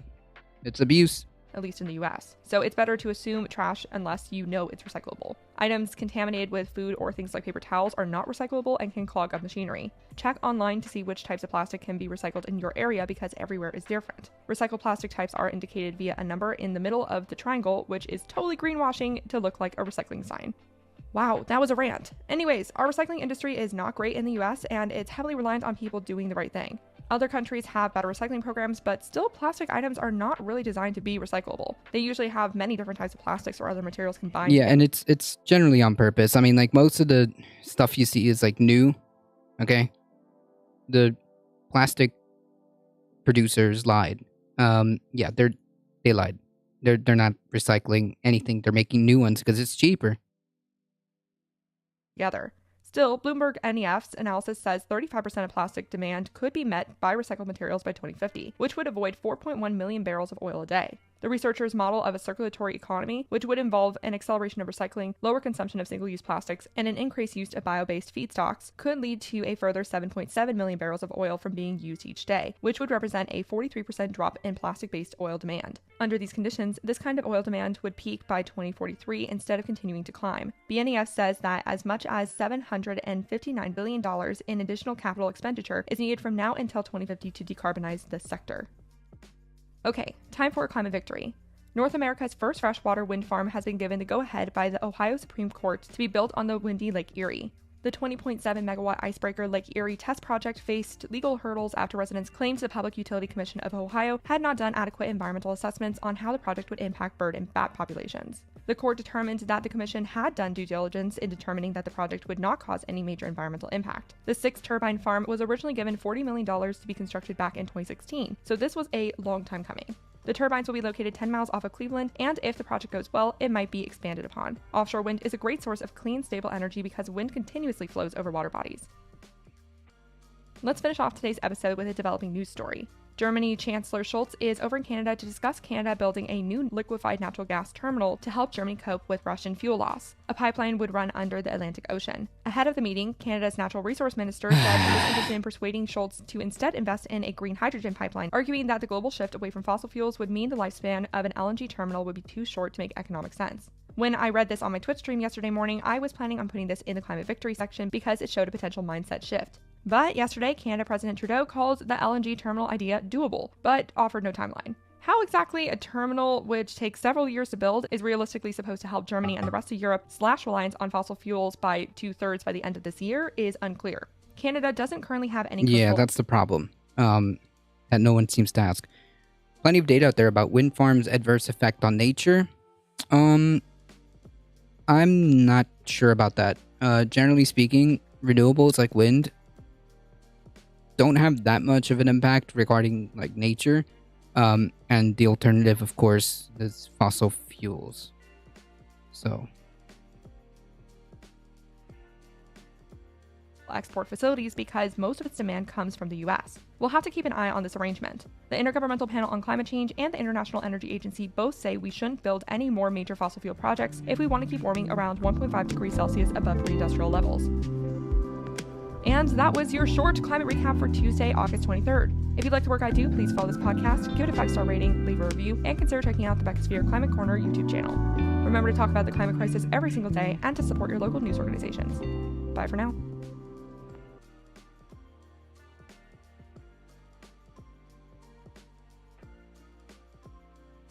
I was abused by 2 women teachers in the school at age of 6. Yikes.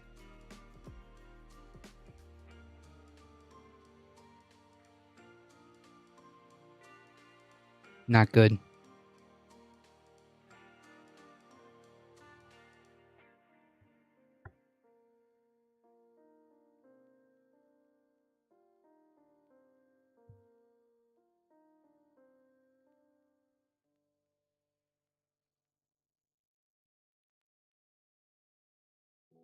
The most you can say about wind turbines, wind power plants, I guess,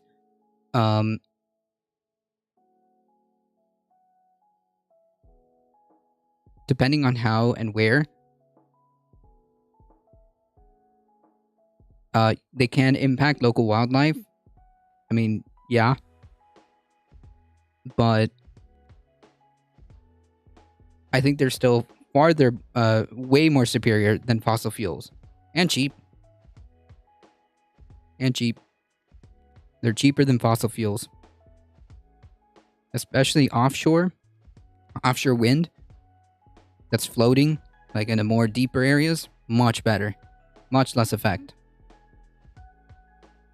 Much less environmental effect.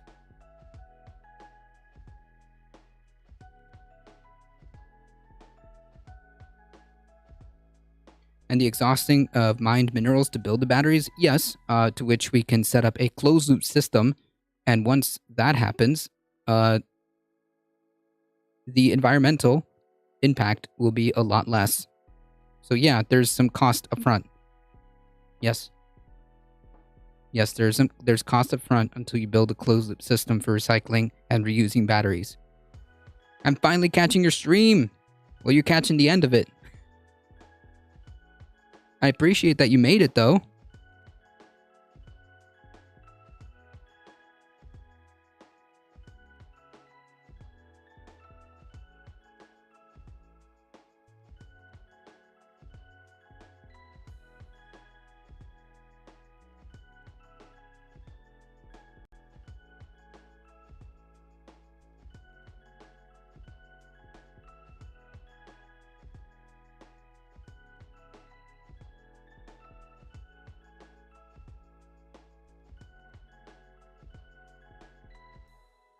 All right, folks.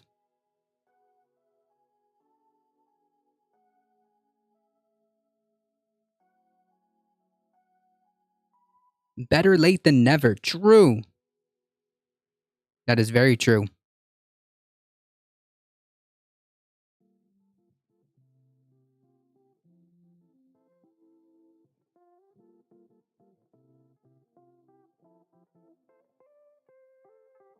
That is very, very true.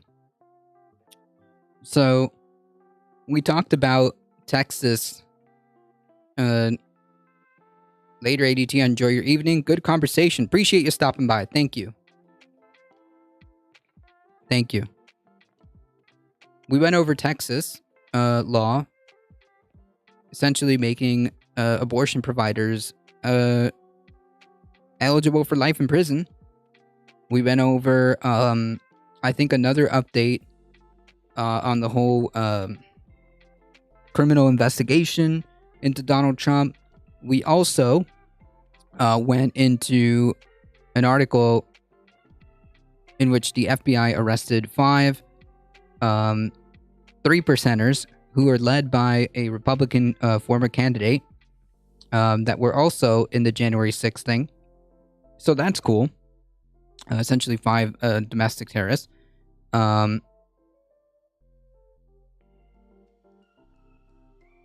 We followed up on the story of the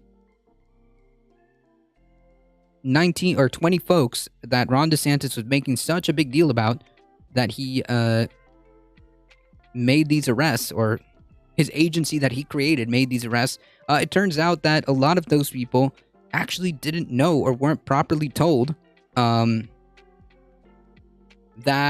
they were ineligible to vote, and now they may face another felony, although that one's yet to be seen. Don't go to site, but I shared messages, had abortion debates, etc. Kiwi Farms. Oh yeah, we also talked about MTG, Marjorie Taylor Greene, calling for Kiwi Farms to be stopped, I guess. Don't go to the site, but I shared messages, had abortion debates. You've been on Kiwi Farms? Brave person, Alio. You're brave. I'm not going in there. I missed it. I have to check your VOD at some point. Feel free. Feel free to hit the follow. Oh wait. Did you hit the follow button?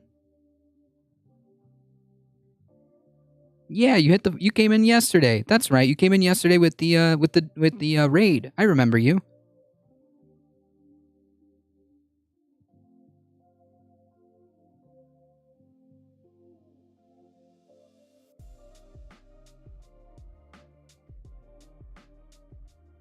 Yeah, I think you came in the raid with Left Flank Vets, yeah?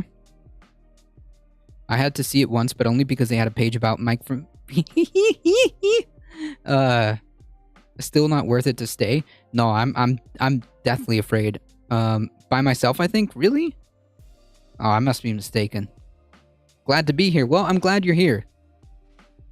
That's my bad then.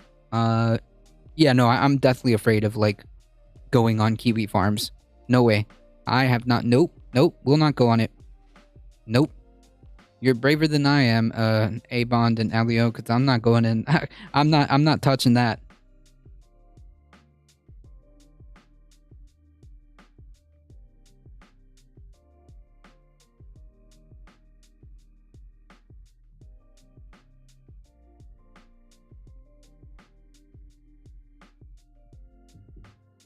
Glad to be here. Yeah, absolutely. Feel free to check out the VODs, or feel free to come through. We're here Monday through Friday. Monday through Thursday, I should say.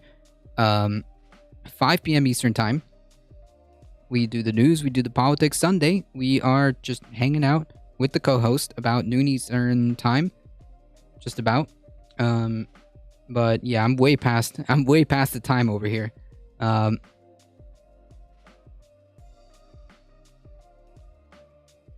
Folks, if you enjoyed the content, don't forget to hit the follow button. You get 5 free emotes. Join us on the YouTubes.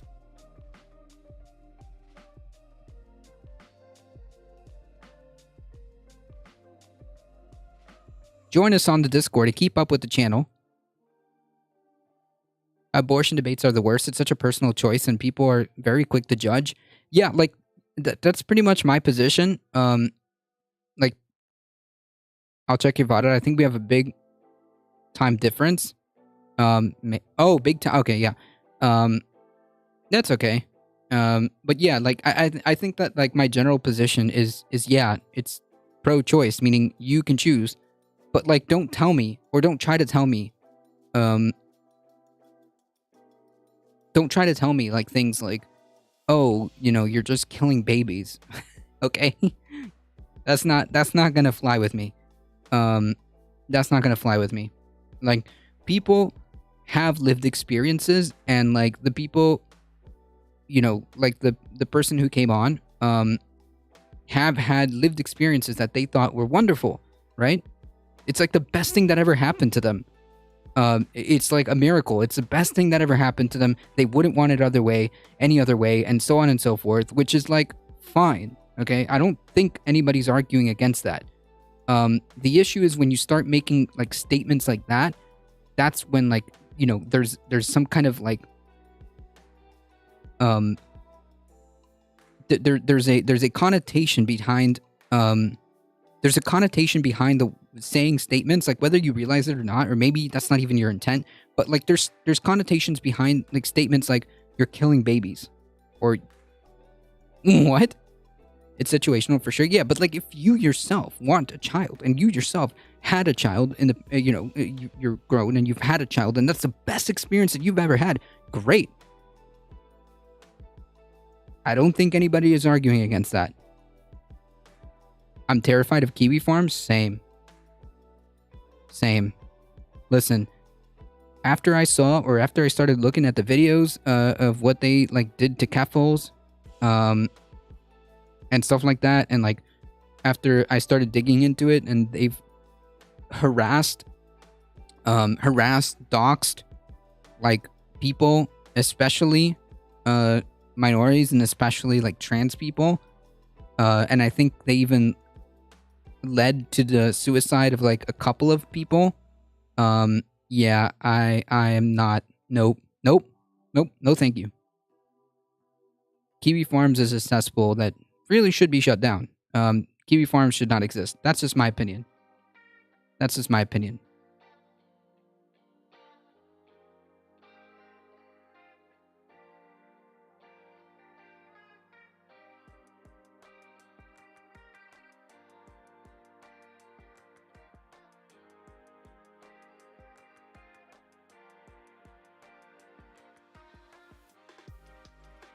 Anyways, folks, I really gotta get going. I'm, like, way past. Folks, as always, please stay safe. Please take care of each other. I love you all, and I hope to see you guys in the next one. Remember, Monday through Thursday, 5 p.m. Eastern Time. Sundays, noon Eastern Time. Okay?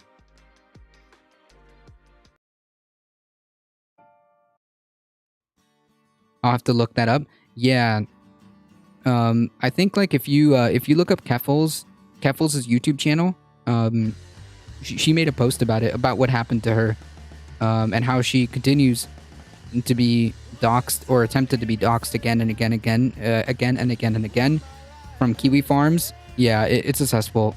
Do not recommend, and stay safe out there, folks. As always, please stay safe, take care of each other. I love you all, and I hope to see you guys in the next one. See ya. Oh yeah, look it up. Look it up on Keffel's channel. Have a great night. You have a great night. Thank you, everybody. Appreciate that. Thank you. Thank you for all your support. I really appreciate that.